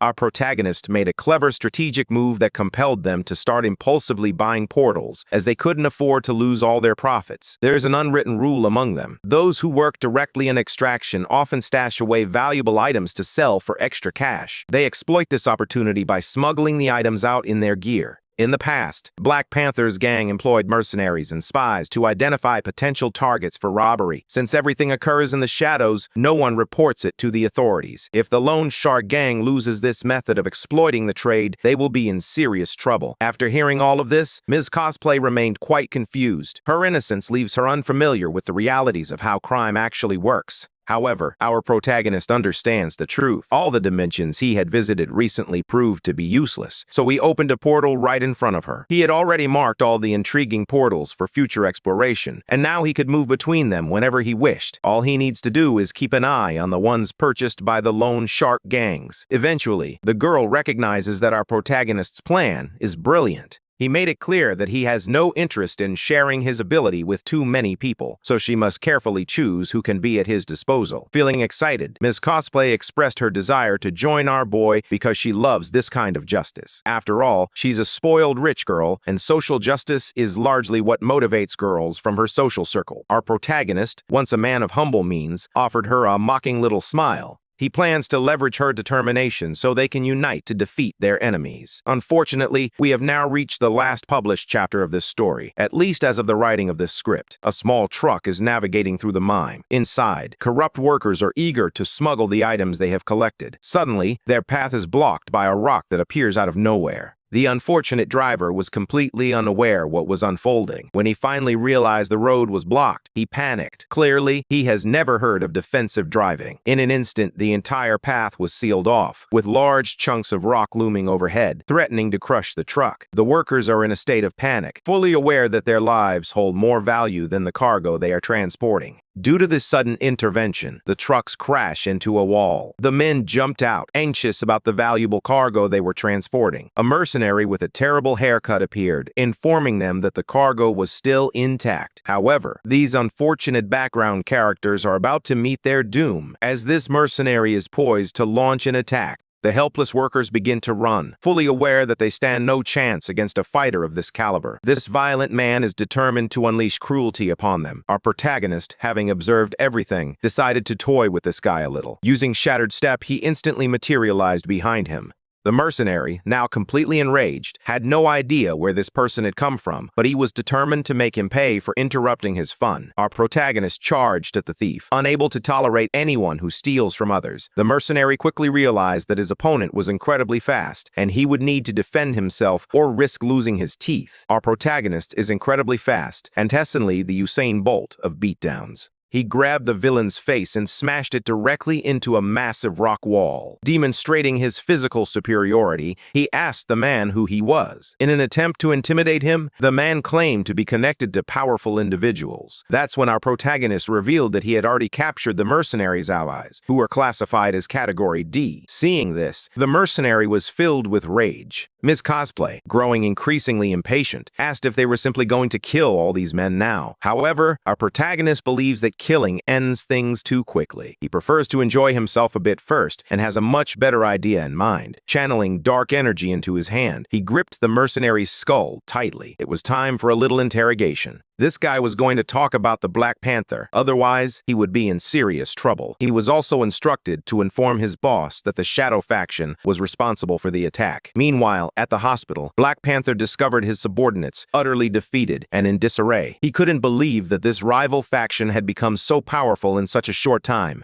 His subordinate explained that the situation was even worse. The defeated were suffering from severe injuries. It would take at least 6 months for them to fully recover, which meant a significant amount of money would need to be spent. While they were still discussing this in the hospital, he informed Black Panther that 2 other teams had also been entirely wiped out. Furious, the Black Panther demanded to know who was responsible for all of this. It was then that he discovered it was our protagonist. That revelation only fueled his anger. He couldn't believe the protagonist was navigating between portals with such incredible speed. Contrary to his expectations, his subordinates presented him with a video that conclusively proved it was our protagonist. In the recording, our boy was seen brutally beating Black Panther, clearly doing it intentionally. He even noticed the hidden camera and used it to send a direct message to Black Panther, urging him to handle the matter personally. After all, the medical bills for all those injured subordinates must already be adding up to a fortune. Provoked to his breaking point, Black Panther crushed the tablet in his hands and made a promise. He was going to kill our protagonist, or at least try. Our protagonist walks through a district filled with warehouses. Ms. Cosplay is with him, and she asks why they were brought to that location. Our boy explains that during his recent investigations, he encountered some Black Panther mobsters near those buildings. He believes that the Black Panther himself will soon be involved in the upcoming crimes. The girl quickly realizes that our protagonist intends to loot the place while the mobsters are away, and that is precisely what our clever mastermind plans to do. As he admires the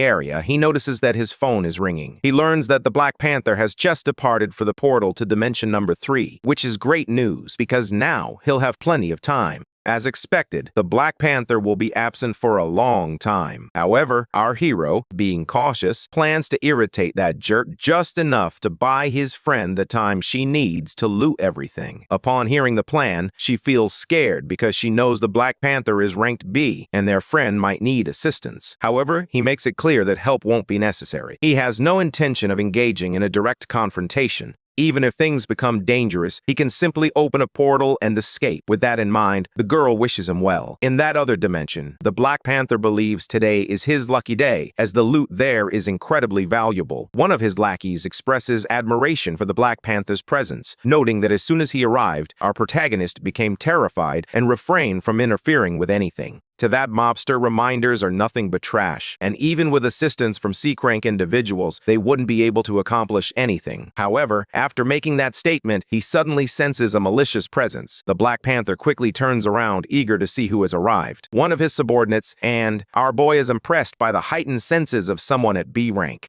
As several background characters line up behind the Black Panther to face defeat, our protagonist wonders why they seem so tense, considering he's just a minor. The poor guy being choked pleads for help, but our hero warns that no one should intervene. Otherwise, this extra could find himself in serious trouble. Demonstrating his deep ties to the Mafia, the Black Panther not only disregards the warning, but also assaults his own subordinate. After being engulfed in flames, the poor guy transforms into a human "keep out" sign, much to the amusement of our protagonist. Soon, they realize that our protagonist has vanished. He has used his shadow movement to appear behind them, impressed by the mobster's complete lack of mercy. This only makes the man even more furious, and now he's hurling fireballs at our hero. However, he soon realizes that this strategy is unwise. He is only targeting his own subordinates who are not only going bald, but also suffering from third-degree burns. Our protagonist expresses that serving that mobster is genuinely perilous. However, the Black Panther has already accepted the loss of a few men in order to defeat our protagonist. Focusing his power increasingly, he wants to test whether our boy can evade his flame tornado. As the name suggests, a massive tornado of fire emerges, plunging all the extras into utter despair. The fools are fleeing with their bodies glowing red, leaving only our jagged protagonist standing. The moment he successfully employs his shadow movement, he escapes as well. This only fuels the Black Panther's anger, as he believes our hero has only managed to escape by hiding. The truth is, he doesn't want to underestimate his enemy, which is why careful planning is essential. Now, he's eager to see the expression that Jerk will have when he returns to Earth. Inside the warehouse, shouts erupt. Some individuals are claiming they were victims of a robbery executed by our protagonist's team, insisting that there was nothing those lackeys could do to stop it. Knowing the extent of your loss, the Black Panther is filled with rage. He chooses to set fire to his own subordinates. Now, if he realizes that Miss Cosplay has numerous allies fueled by a hatred that only capitalism can generate, he vows that his revenge will be exceptionally cruel. The Black Panther attempts to reason with his boss after losing billions in this reckless stunt, but he receives no support. It could ignite a war between two highly influential families. At this moment, Miss Cosplay is completely out of their reach. Additionally, they are at a critical stage of the experiment they are conducting, which means the Black Panther must keep his own impulses in check.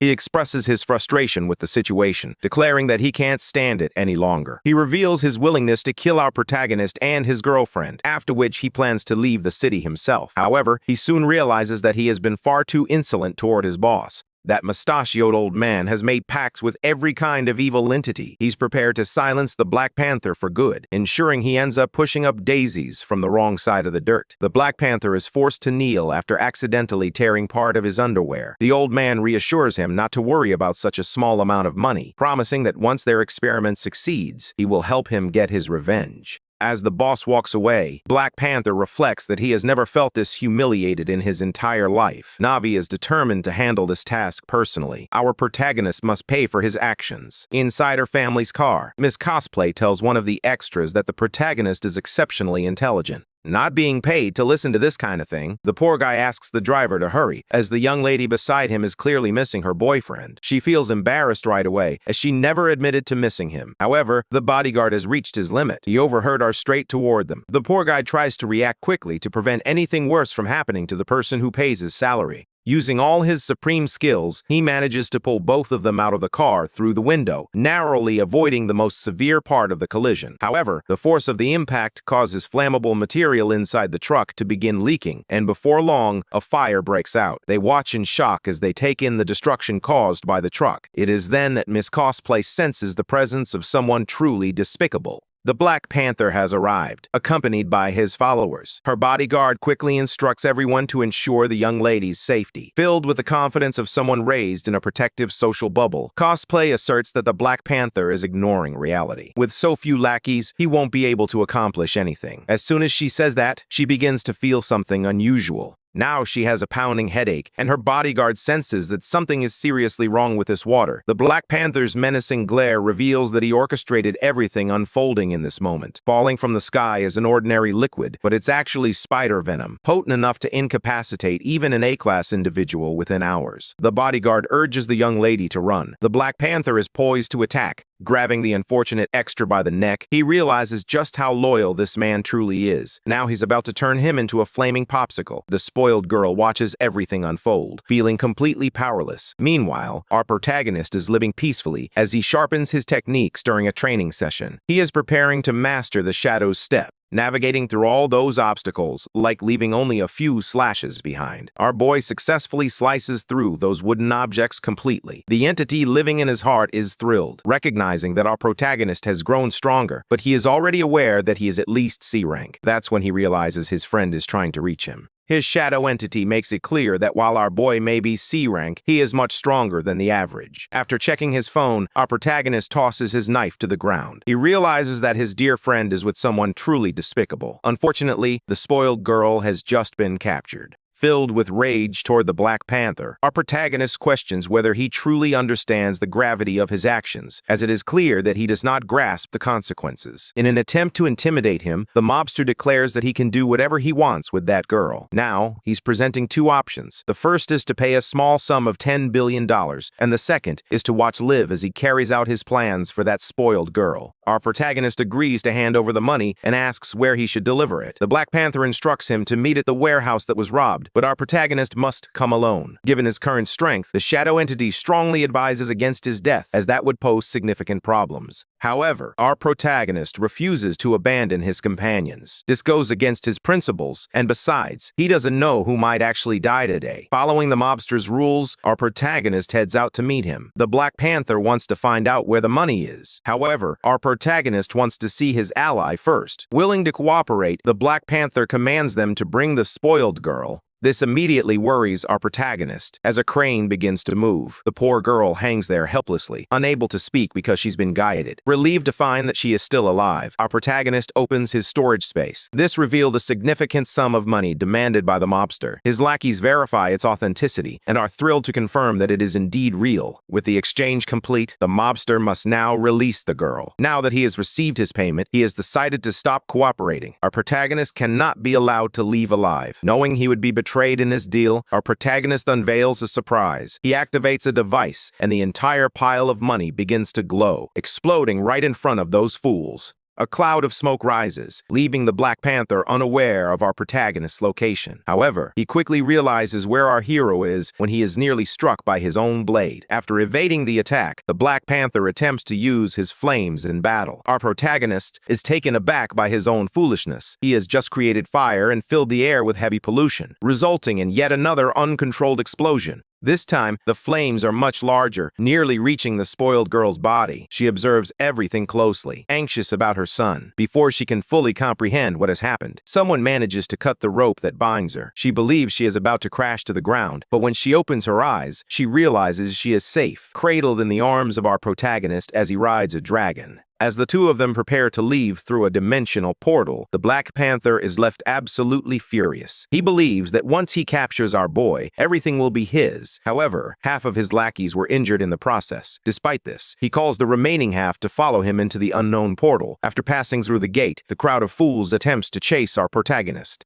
They were deceived into entering a massive castle, and the spoiled girl is feeling anxious about it. However, our protagonist intends to leverage the presence of all those extras to address a problem he faces. He then asks the girl to hide beside the dragon, as he wants to have some fun. As soon as he leaps from the creature, he reassures her that nothing bad will happen to her. The shadow entity quickly understands that he is attempting to use those people to access the second floor, and that is precisely what he intends to do. The entity is astonished that our protagonist has found a way to exploit the rules in this manner, while he remains focused on the reward awaiting him, armor capable of withstanding A-rank attacks. As he waits for the fools to arrive, he must defend himself against a fire attack. He quickly realizes that his enemies are being extremely cautious. The Black Panther believes he has our protagonist completely trapped. But for our boy, there's no reason to run or hide. He has already rescued the spoiled girl. Now, everything that remains is just for fun. Ready to harness his shadow powers once again, he is eager to explore the limits of his own strength. To the Black Panther, this poor kid must have completely lost his mind. He quickly boosts the morale of his extras, declaring that our boy is completely alone. Once they finish him off, they'll get to enjoy the woman he saved. Our protagonist understands that he lacks the advantage of numbers, but he knows there are many ways to overcome this challenge. It's time for them to encounter the creatures within this place. Behind him, a massive door swings open, exposing a pair of hungry and dangerous eyes. It's time to make these fools assist him in clearing that floor. After encountering those creatures, the Black Panther and his men are filled with terror. They must now exercise extreme caution, otherwise their deaths will be excruciating. The Black Panther maintains his focus, conjuring flames to battle the first monster. He exerts all his strength to push the creature back. It seems his flames actually had an impact.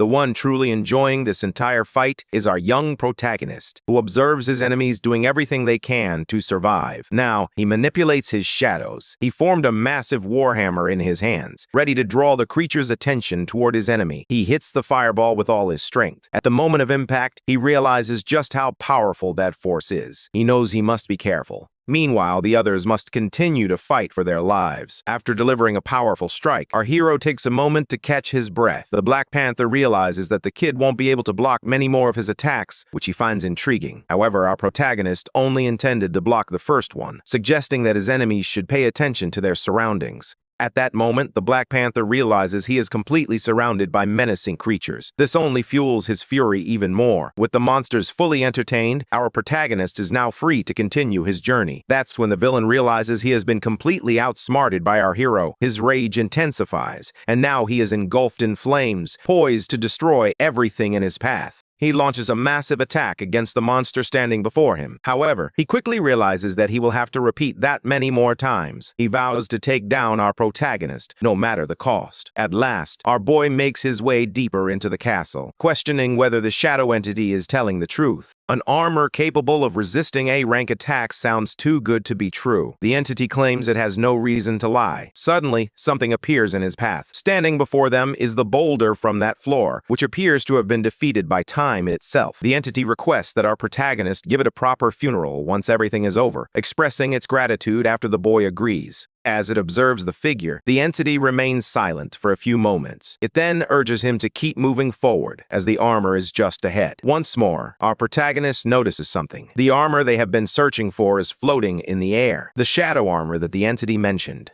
He's stunned by its appearance, while the entity can't help but think that if our boy's shadow reinforcement were already at level 3, everything would be different. Even so, there's a keen anticipation to see what our protagonist will accomplish with this equipment. Only then does our boy realize that the entity is far too quiet. It urges him to inflict pain and claim his reward, but he is curious about why the entity is becoming increasingly emotional. Despite everything, he approaches the armor. Before he can reach it, the armor seizes him by the neck. It has been a long time, and it thought its master would never return. Now our protagonist is filled with terror, completely unaware of what is happening. The butler of that estate has become trapped within the armor, fully aware of his master's immense power. Now, he finds himself forced to parasitize an absurd human. Concerned about the fate of its vassal, the shadow entity commands the armor to stop immediately, emphasizing that this is an order. For a moment, the armor questions whether this is really happening. It realizes that its master no longer has the authority to issue such an order. Its soul drifted within that armor solely to prolong its existence. What was once a fragment of its former master's soul now decides to refine itself, reaching level 3 of shadow strengthening and transforming that armor into a vessel for its own soul. As his neck is squeezed tighter and tighter, our boy begins to panic.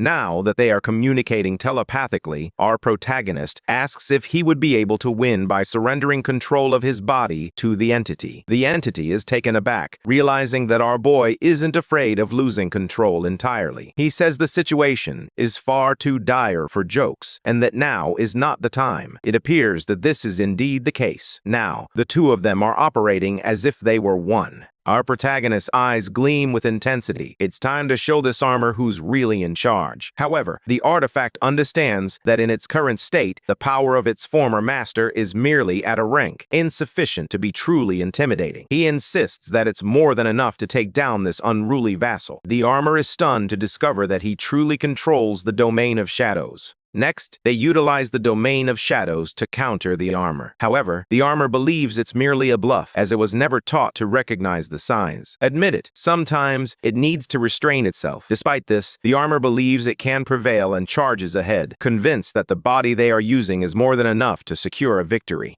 Our protagonist waits patiently for the sword to draw near. He dodged at the last second, successfully getting behind his opponent. This terrifies the armor, as it has no idea what technique was just employed. Without wasting any time, our protagonist launches an attack as well. That's when the armor realizes it won't be able to maintain this transformation for long. Our boy's body is under immense pressure, yet he assures the entity that he can keep going for a few more minutes. The armor recognizes that those attacks are insufficient to penetrate its defenses. As a result, the entity chooses to employ brute force in its purest form, attacking the enemy directly with its own hands. This immense power finally causes the armor to hesitate. The blow completely shatters the sword it was wielding, forcing it to shield itself with its arms. After that, the entity realizes it only needs to push a little harder to expel the soul of its former subordinate. However, using that much power is already exhausting our protagonist. He insists he can endure just a little longer. However, the entity knows that if he pushes beyond his limits, the boy's soul will be burned and consumed.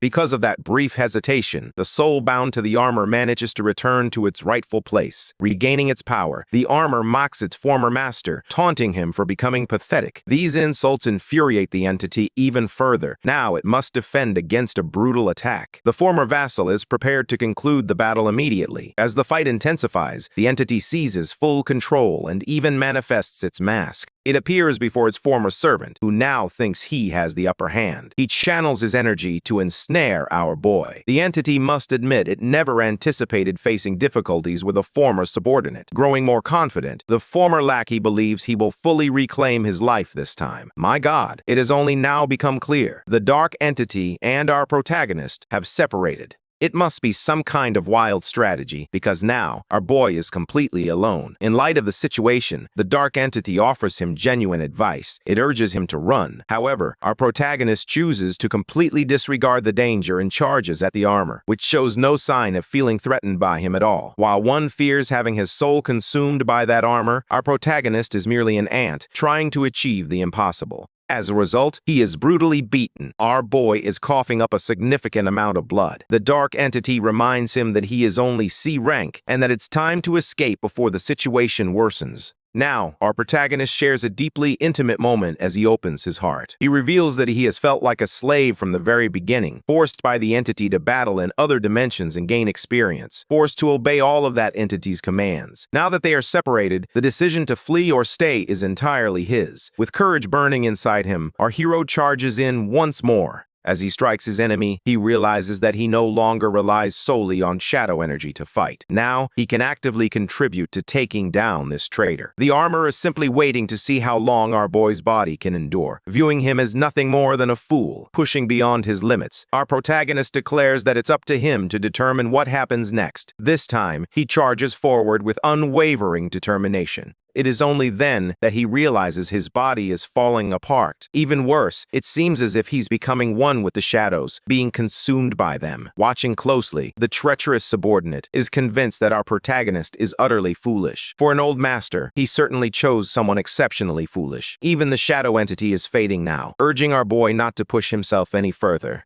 Both of them are now absorbed by the cursed armor, which smiles like a villain, ready to return to life at last. All that remains of its former enemies is merely a stain on the floor. However, that stain starts to grow, spreading throughout the entire area. That's when the villain realizes he has tampered with something extremely dangerous. This concept refers to the author's intention to ensure that the protagonist ultimately succeeds. He is well versed in that technique. It is the eternal night that emerges from the domain of shadows. That should be completely impossible, as the energy wasn't fully refined. The poor soul remains oblivious to our protagonist, silently appearing behind him. He is caught completely off guard when he hears the warning. Our protagonist had already predicted this moment, and now the unfortunate soul faces erasure, one way or another. The armor now appears pitiful, trembling in fear at the apparition standing before it. After attempting to slice our protagonist, it realizes that its attacks are ineffective. Our protagonist has awakened some intriguing abilities. Within the realm of shadows, he can transform his physical form, amplify all his shadow attributes, and the targets he defeats are converted into energy. That's when the armor realizes that our protagonist has already reached the 3rd level. Now, the AliExpress version of solo leveling finally reveals the source of shadow energy, the absorption of souls. That's why the armor is utterly horrified by his current power. Our protagonist is curious about what this unfortunate soul intends to do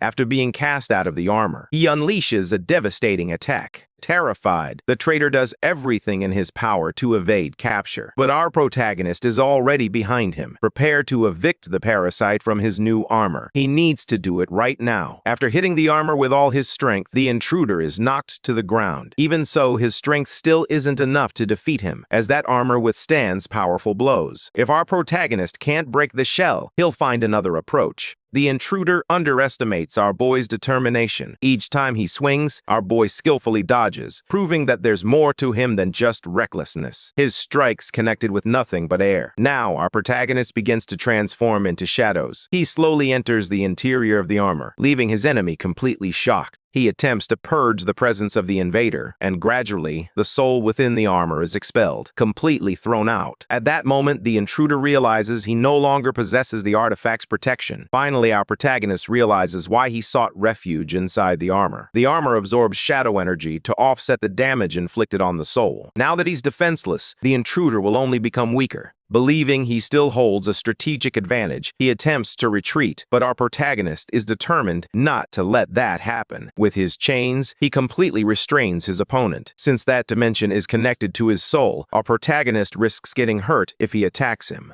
That threat has no effect at all. Our boy understands that souls are raw material for shadow energy, and now that the traitor has completely lost the armor's protection, he is being consumed. The one responsible for this is the shadow entity. At last, this enemy serves as nourishment for our boy's growth. In its final moments, the shadow entity reveals that its former servant underestimated our protagonist's insatiable hunger for power. Knowing his end is near, the former servant reveals that the next one to be absorbed by this greedy child will be the shadow entity itself. Since no living being can withstand the test of desire, our protagonist, whose power has now increased, appears to be facing a significant challenge. He begins to scream like a character from Dragon Ball. That's when the shadow entity notices something. Our protagonist has finally achieved B rank, and he is significantly stronger than before. He quickly harnesses his power to manipulate the sky above them. His energy surges toward the shadow entity, and our protagonist declares that now it's his turn. The shadow entity is filled with terror. Our protagonist smiles with complete confidence. He successfully restrains his former mentor. By manipulating the armor, he gains insight into how that soul managed to survive. Our protagonist dons the armor on the shadow entity, transforming it into his new body. This result shocks us. We never expected something so considerate from our boy. He describes his mentor as having a very dark personality and jokes that if he were to absorb him, it would definitely cause him stomach problems.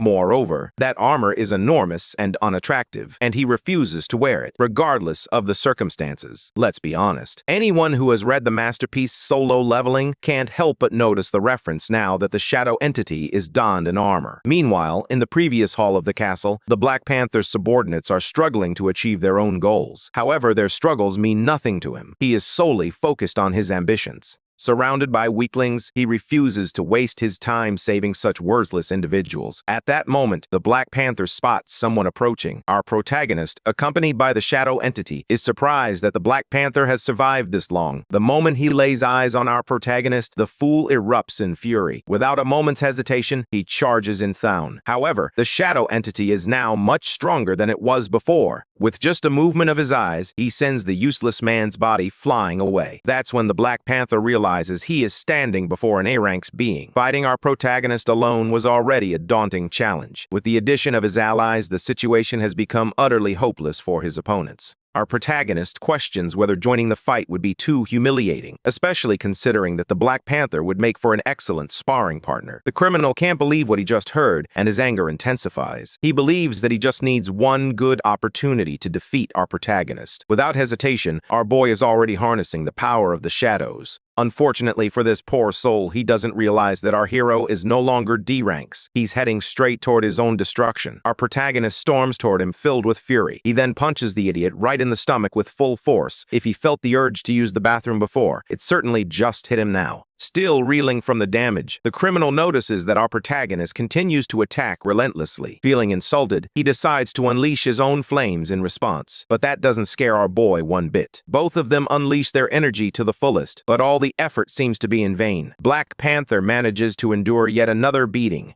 That's when he realizes our protagonist has already achieved B rank, and it happened far too quickly. Our boy explains that he has been dealing with a few idiots who have made his life more difficult. Realizing that our protagonist has become significantly stronger, the Black Panther's rage intensifies. He charges forward for another attack, insisting that nothing will change the outcome of this battle. Because he believes his strength far surpasses that of our boy. He launches several strikes, but none manage to hit our protagonist. As he observes the fight closely, the shadow entity informs our protagonist that within the realm of shadows, he doesn't need to rely on his own energy. He has the ability to command and harness the energy surrounding him, turning the enemy's own power against him. That is the true essence of darkness. Our boy insists he understands. But what does that truly mean? He's not accustomed to the entity acting as an exceptional teacher, which is genuinely surprising. The Black Panther overhears this and comments that their ally isn't a genius capable of learning in real time. Nevertheless, the protagonist has already given commands to the energy surrounding him, making it respond to his will. Before the Black Panther's flames can reach him, he creates a large protective barrier of shadow energy. This leaves his opponent completely vulnerable. Feeling the true power flowing through him, our protagonist must admit that the sensation is addictive. He unleashes a powerful blast of energy toward his enemy. The Black Panther dodges, fully aware that if he hadn't, it would have marked the end of his life. He rushes forward desperately, trying to close the distance, convinced that since he reacted faster than the blast, he now has a chance to counterattack. However, our protagonist anticipated such a reckless approach and is ready to deliver some pain. The earlier attack was merely a trap designed to draw him directly into pain. Once again, our protagonist sends the Black Panther soaring through the air. As the fool struggles to rise, he attempts to comprehend how the situation has come to be. The kid uses ability after ability, and his energy never seems to drain. On the contrary, he is clearly becoming stronger. Now, our protagonist strides confidently toward his prey, expressing his disappointment at the lack of challenge. He declares that it's time to end this match. Completely furious, and with nothing left to lose, the Black Panther vows that even if he dies, he will take our boy with him. However, our protagonist is fully shielded by plot armor. As they exchange blows, our boy shows no signs of exhaustion. He finally lands several precise strikes with his shadow blade, showcasing his skill and determination. Phasing straight through his opponent's body, he took a few limbs with him.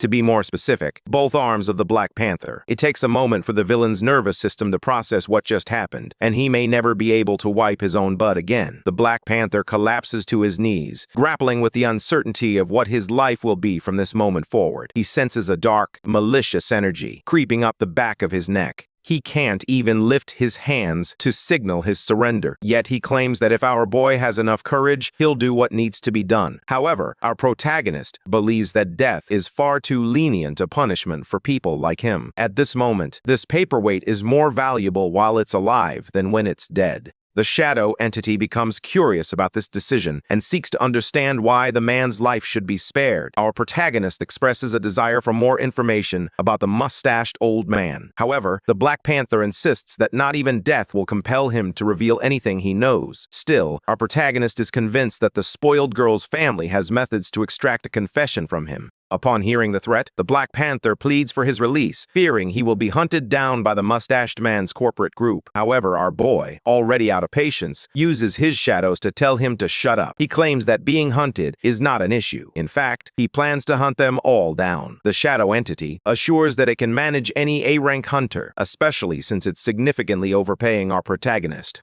Until they know exactly who was involved and what happened to his parents, they must proceed with extreme caution. When it comes to revenge, our boy knows it's far better to take matters into his own hands. Back in the real world, inside a military base, a group of people gathers, waiting for the general to arrive. Inside the office, a group of men observes the troops as they move. One of them asks if the mayor has any information. The bald mayor claims he knows nothing, seemingly overlooked by those with healthy hairlines. Accompanying them is a well-connected old man, the spoiled girl's father. He is being updated on his daughter's rescue and all that the Black Panther has accomplished. He instantly becomes furious. He informed the mayor that he has no understanding of what is driving the military's actions. He then approaches the executive in the room, telling him that he needs to learn how to control this dog, or he will make sure he learns to behave appropriately. The executive feigns ignorance, insisting he has no idea what the old man is referring to. The father expresses his hope that this is true, otherwise he fears he will be added to the list of those who will also suffer. Now the two of them are locked in an ego contest to determine who is stronger, and judging by the mayor's grin, he seems to be rooting for violence. Another man enters the room and seeing how excited they are, feels relieved. He urges them to channel their strength effectively, as a major disaster is looming. This is the military commander, and he has assembled all these men for a mission of far greater significance. Since he wasn't a scholar, he asked the boy with glasses next to him to explain. The scientist explains that the A-rank fighters gained their power during the battle that took place 10 years ago. Everyone knows just how powerful monsters of that rank and higher can be. They are unsure why the second opening appeared and disappeared so quickly. Over the past 10 years, they have been monitoring all radiation fluctuations associated with the event.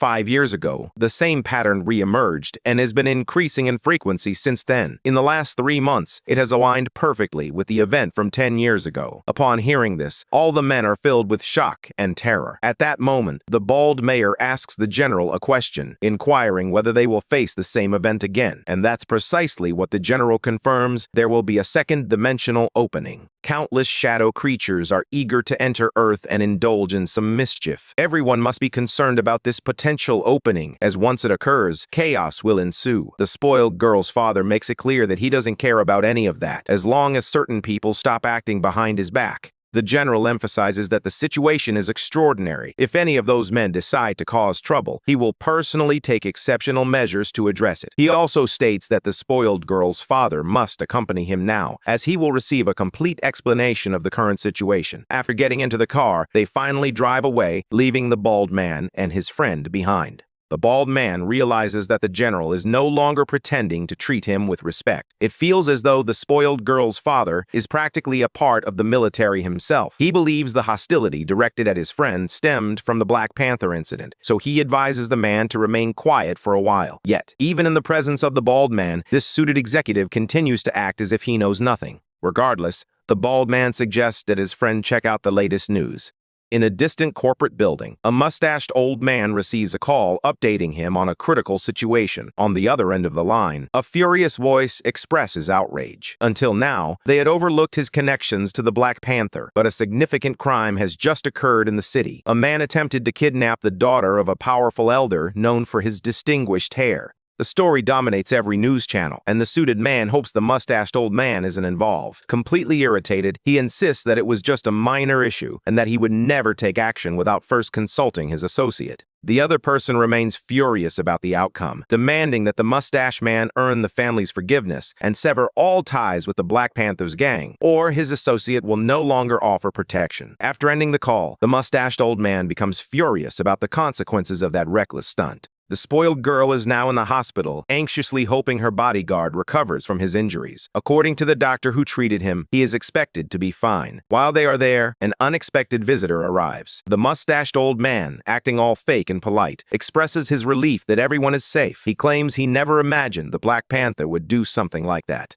Our protagonist was surprised to see him there, and it's unlikely that the old man was unaware of the Black Panther's intentions. In an attempt to justify his actions, the mustached man claims that Krima was merely a business partner. He insists that he will sever all ties with criminals, and even assist in tracking down the remaining ones. Our protagonist seeks to understand the true meaning behind those words. It seems he sacrificed a pawn to protect the king. Offended, the mustached old man tells our boy that he should know his own limits, as what he stole from the Black Panther is enough to live luxuriously for the rest of his life. But our boy gets straight to the point. Those material goods are just the beginning. What he truly wants is that old man's head. The mustached man immediately turns to the spoiled girl, eager to find out if her family's stance aligns with hers. After nearly dying and being kidnapped, she suggests that he draw his own conclusions. He quickly realizes that there's nothing more to discuss. He informs our protagonist that he is part of a very powerful corporation, and without evidence, he will never be affected by the insects. Our boy warns him to pray that the Black Panther never shows up again, or it will become his worst nightmare. In a mysterious location, members of the gang are undergoing experiments, receiving injections of a substance known as the blood of God. The poor guys are extremely worried because they have no idea what kind of drug it is. However, the doctors proceed to administer it regardless. The first test subject appears to be undergoing a highly perilous transformation. His body suddenly becomes incredibly strong, breaking free from every restraint that held him down. These individuals are now completely out of control. Speaking on the phone, the mustached old man inquires about what the news will report the following day. Some might call it an act of revenge, while others believe the gang members lost control after using a forbidden drug. Regardless, he finds it all very intriguing.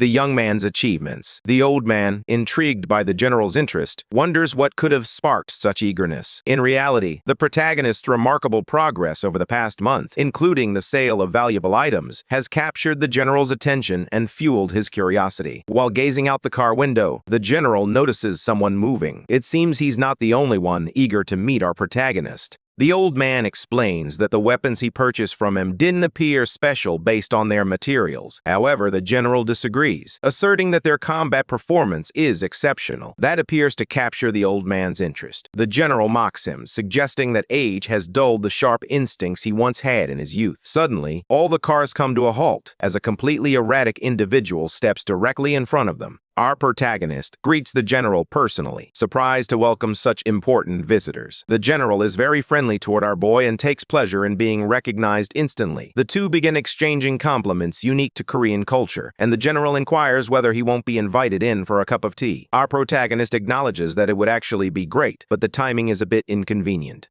The general steps closer with a dark expression and states that his men will take care of the people outside. But our protagonist is left confused about what he means. He finally decides to invite his guests in. Gathered in the room, a soldier announces that the transmission is now fully connected. However, our protagonist warns them that he doesn't sense anyone powerful outside. He believes there's no way mere soldiers could pose a threat. The general agrees with him, but he's genuinely surprised by how calm our boy is, while the boy believes the general is about to squander his men's lives. Nevertheless, the defensive operation is initiated. The attack squad is already outside, armed with their flame-spitting weapons. The general observes everything unfolding as our protagonist stands in shock. The lackeys he just defeated have already healed, and they now appear extremely unusual. The shadow entity observes intently and appears to understand what has transpired. That terrifies him because that thing shouldn't exist in this world. The soldiers open fire on the enemy. Some extras have already been sent to the wonderful world of ideas, but several still remain alive. One of these creatures is poised to annihilate the soldiers, launching a massive attack in their direction. One of the distressed soldiers calls for drone support.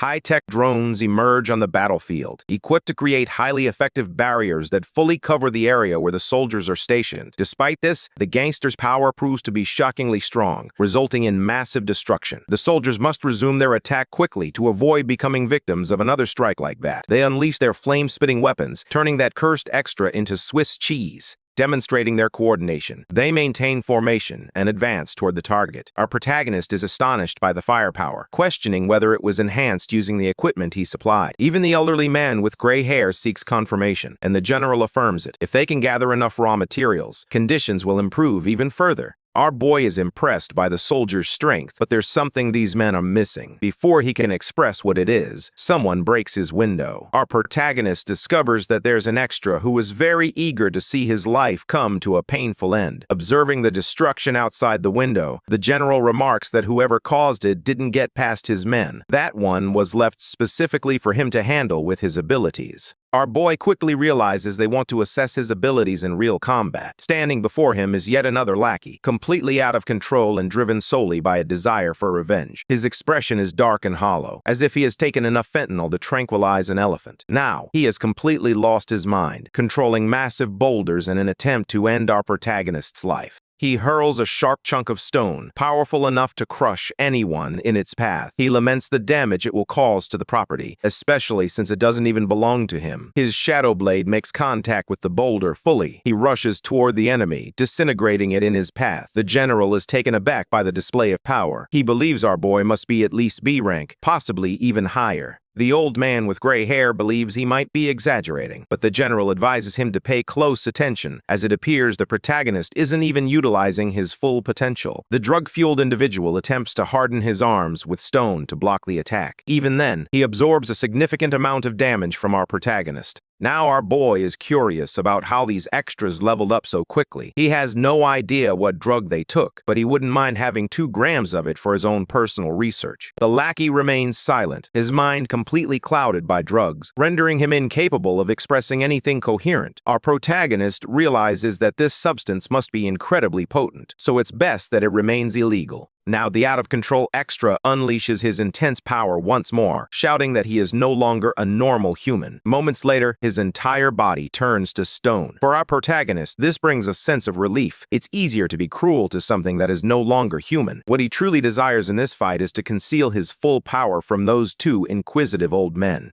He believes that using only the first stage of shadow reinforcement is sufficient for this situation. Indeed, the stone monster is completely obliterated. The general initially claimed that the early reports about our protagonist were exaggerated, but after witnessing the events firsthand, he now believes those reports were far too modest. Our protagonist is convinced that the general's late-night visit is not motivated by a desire to help him, and he is completely correct. The general explains that the equipment his soldiers used was crafted from the sword our boy recovered, and he requests more raw material. The resources they have already obtained have been utilized in combat. Our protagonist believes the military may be capable of producing that element on their own. The general states that their biggest problem at the moment is time. He can't share too many details with someone like our protagonist, but a level 2-dimensional portal could appear in the city at any moment. Despite the army's current strength, they may not be ready for what lies ahead. This news is truly alarming, causing immediate concern for everyone who hears it. The general places a hand on the boy's shoulder. He states that they must prevent collateral damage, which is why he requires additional resources to equip the army. Our protagonist promises to consider it, asking for 3 days before providing an answer, but he can't guarantee that he'll have much to offer. To motivate him further, the general assures him that his efforts will be rewarded, but he also makes it clear that he cannot provide any money at the moment. What he can offer is a position within the military chain of command.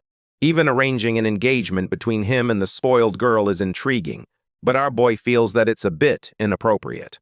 The old man with the hair is not pleased with the conversation at all. He is extremely possessive of his daughter. The general then inquires whether our protagonist has any interest in the spoiled girl. In response, our protagonist confidently asserts that he can handle the situation personally. Inside the shadow dimension, the entity contemplates the appearance of the portal. The individuals who attempted to kill our protagonist must have received divine blood, and he never imagined they would find a way to open a portal like that so quickly. Our protagonist senses the entity's fury over the topic, prompting him to begin asking questions. The entity explains that a level 2 portal is beyond what our protagonist can handle at this time. If he wants to stay alive, he must avoid it immediately. But our boy wants to enter a gate that has stirred up his personal demons. The entity reveals that there are numerous rank monsters, including some of S rank. This is the real danger. Following that intense conversation, they made their way back to the military base in the city. Curious about the events that unfolded, the general requests the bodies of those fools for study, addressing the old man with hair directly. He is already aware of the tragedy involving the protagonist's parents. With the mustache man's company involved, they should provide some form of compensation to the boy. Meanwhile, the general is furious about everything he has discovered. He also realizes that those fools were using some kind of drug. At least they managed to capture the Black Panther. The poor creature had to be shackled by the legs because he no longer has arms.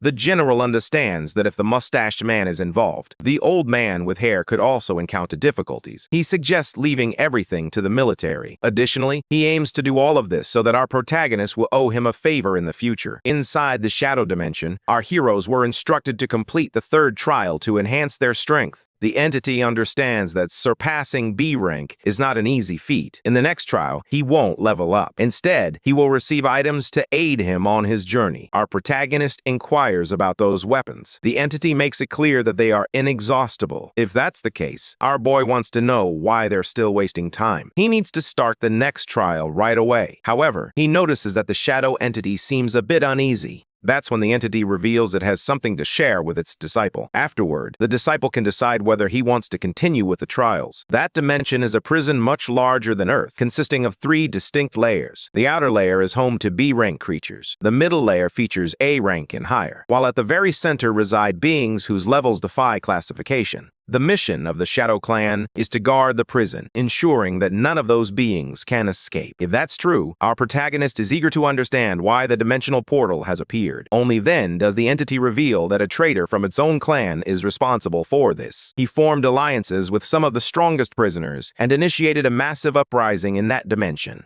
He attempted to take control of the gate and escape into other dimensions. The revolt spiraled completely out of control, leaving the entity with no choice but to forcefully shut the gate and wait for reinforcements. After tens of thousands of years, no one ever came, and it no longer had the strength to maintain the seal. 10 years ago, the portal broke for the first time. Now, our protagonist realizes there is a direct connection between the prison, the Tower of Trials, and Earth. Once he passes the 3rd trial, he will become a member of the Shadow Clan, and, as a result, an enemy of every creature in that prison. He never expected that the Shadow Entity would be concerned about this. When the gate breaks, he won't be a priority target if he doesn't have the clan's symbol. He'll be able to hide and watch the sea being destroyed from a safe distance. If that's what the entity suggests, our hero is eager to complete the third trial immediately. Even if he's no saint, he's not a coward who will sit idly by and wait for his own death. He'd rather take action and move forward. The shadowy entity has no face, yet it unmistakably just smiled. If this human is so arrogant, then the entity will match that arrogance. Our protagonist finally steps into the realm of the third trial. The entity warns that the location is perilous. Fragments of the souls of fallen heroes from his clan reside here. Only by earning their recognition will he gain control over the tower, and with it, he will unlock his second ability. His role truly captivates our boy, who is eager to learn what kind of ability it entails.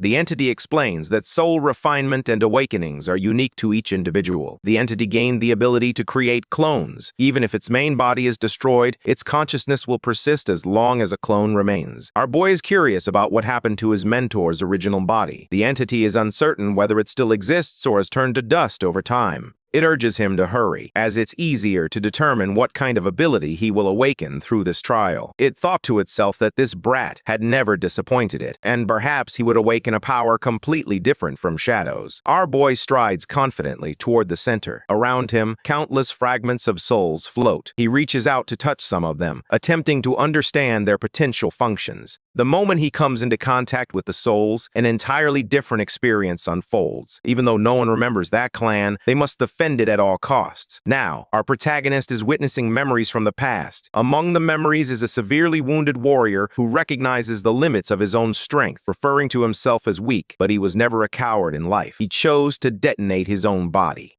His companions charge ahead into battle. None of these shadow beings will permit the prisoners to escape. Our boy is overwhelmed by brutal, violent memories, experiencing everything as if he were standing on the battlefield. Countless shadow entities are being defeated with alarming ease, and our hero senses something within that energy. A darker version of himself emerges, declaring that each of those fallen heroes is far stronger than he is. Despite his weakness, he doesn't belong on that battlefield and should leave immediately. Our protagonist understands that he isn't truly strong. He also has people he wants to protect and ideals that drive him. The evil version calls him a fool and attempts to strike him. Our boy says that if it wants to mock him, then it should go right ahead, no matter how powerful the enemy may be. Fleeing will never be an option. Even if his strength seems insignificant in the grand scheme of things, he will still do his part. The shadow entity is deeply impressed by the power generated from these emotions and grows increasingly curious about the ability our protagonist will awaken. Inside his internal battle, the malignant version asserts that he possesses an excessive amount of confidence. Our boy realizes he's about to be struck by a massive attack.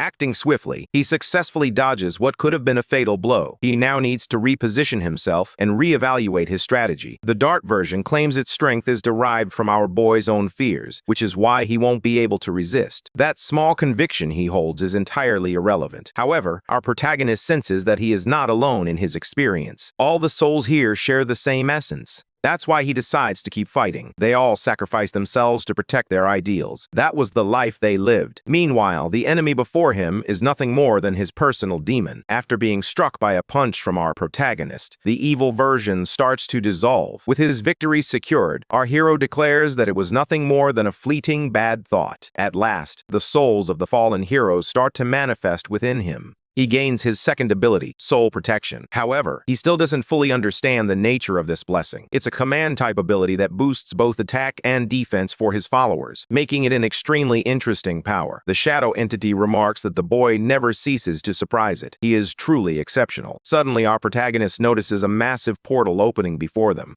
The entity explains that this entrance leads to an alternate dimension filled with weapons and medicine. Our boy is eager to discover what lies on the other side. His greatest curiosity is about the amount of material that exists beyond the gate. His mentor is very clear about it. They have enough raw material to fuel a war involving millions of people. Everything he sees in that dimension is the ore needed to forge their weapons. Our protagonist feels as though he has just won the lottery. Everything around him is invaluable. His mentor explains that the upcoming levels are simulations of what he has already experienced, designed to help him refine his skills. Immediately, our protagonist inquires about the level of the tower. The shadow entity firmly informs him that he is not yet qualified to know the truth, expressing a hope that he never will be. Our boy is frustrated with the unnecessary mystery from his mentor, leading him to imagine all sorts of conspiracies. Meanwhile, the entity, able to read his thoughts, must restrain itself from reacting to such nonsense. Meanwhile, in the world of the living, the mustached man scientists are working diligently. The criminals who exploited the divine blood were defeated and captured by the military, which is truly surprising. Additionally, the Black Panther has also been imprisoned. Upon hearing that, the mustached old man becomes extremely worried. That subordinate should already be dead. Since he knows too much, you might betray them while you're in prison. The old man instructs the scientist to accelerate the plan, declaring that it's time to advance to level 2 without delay. One of the researchers states that the area hasn't been evacuated yet. The mustached man remains indifferent to those lives he deems useless. Outside, the time for accounting begins. The final process has begun. A massive portal emerges in the devastated section of the city. Nearby workers are feeling confused. Their equipment detects a sudden source of radiation. This situation leaves these workers extremely concerned. Those trapped inside the barrier begin to be infected gradually. They are helpless to save themselves. Those who are trapped inside that barrier are already dead, and the survivors need to give.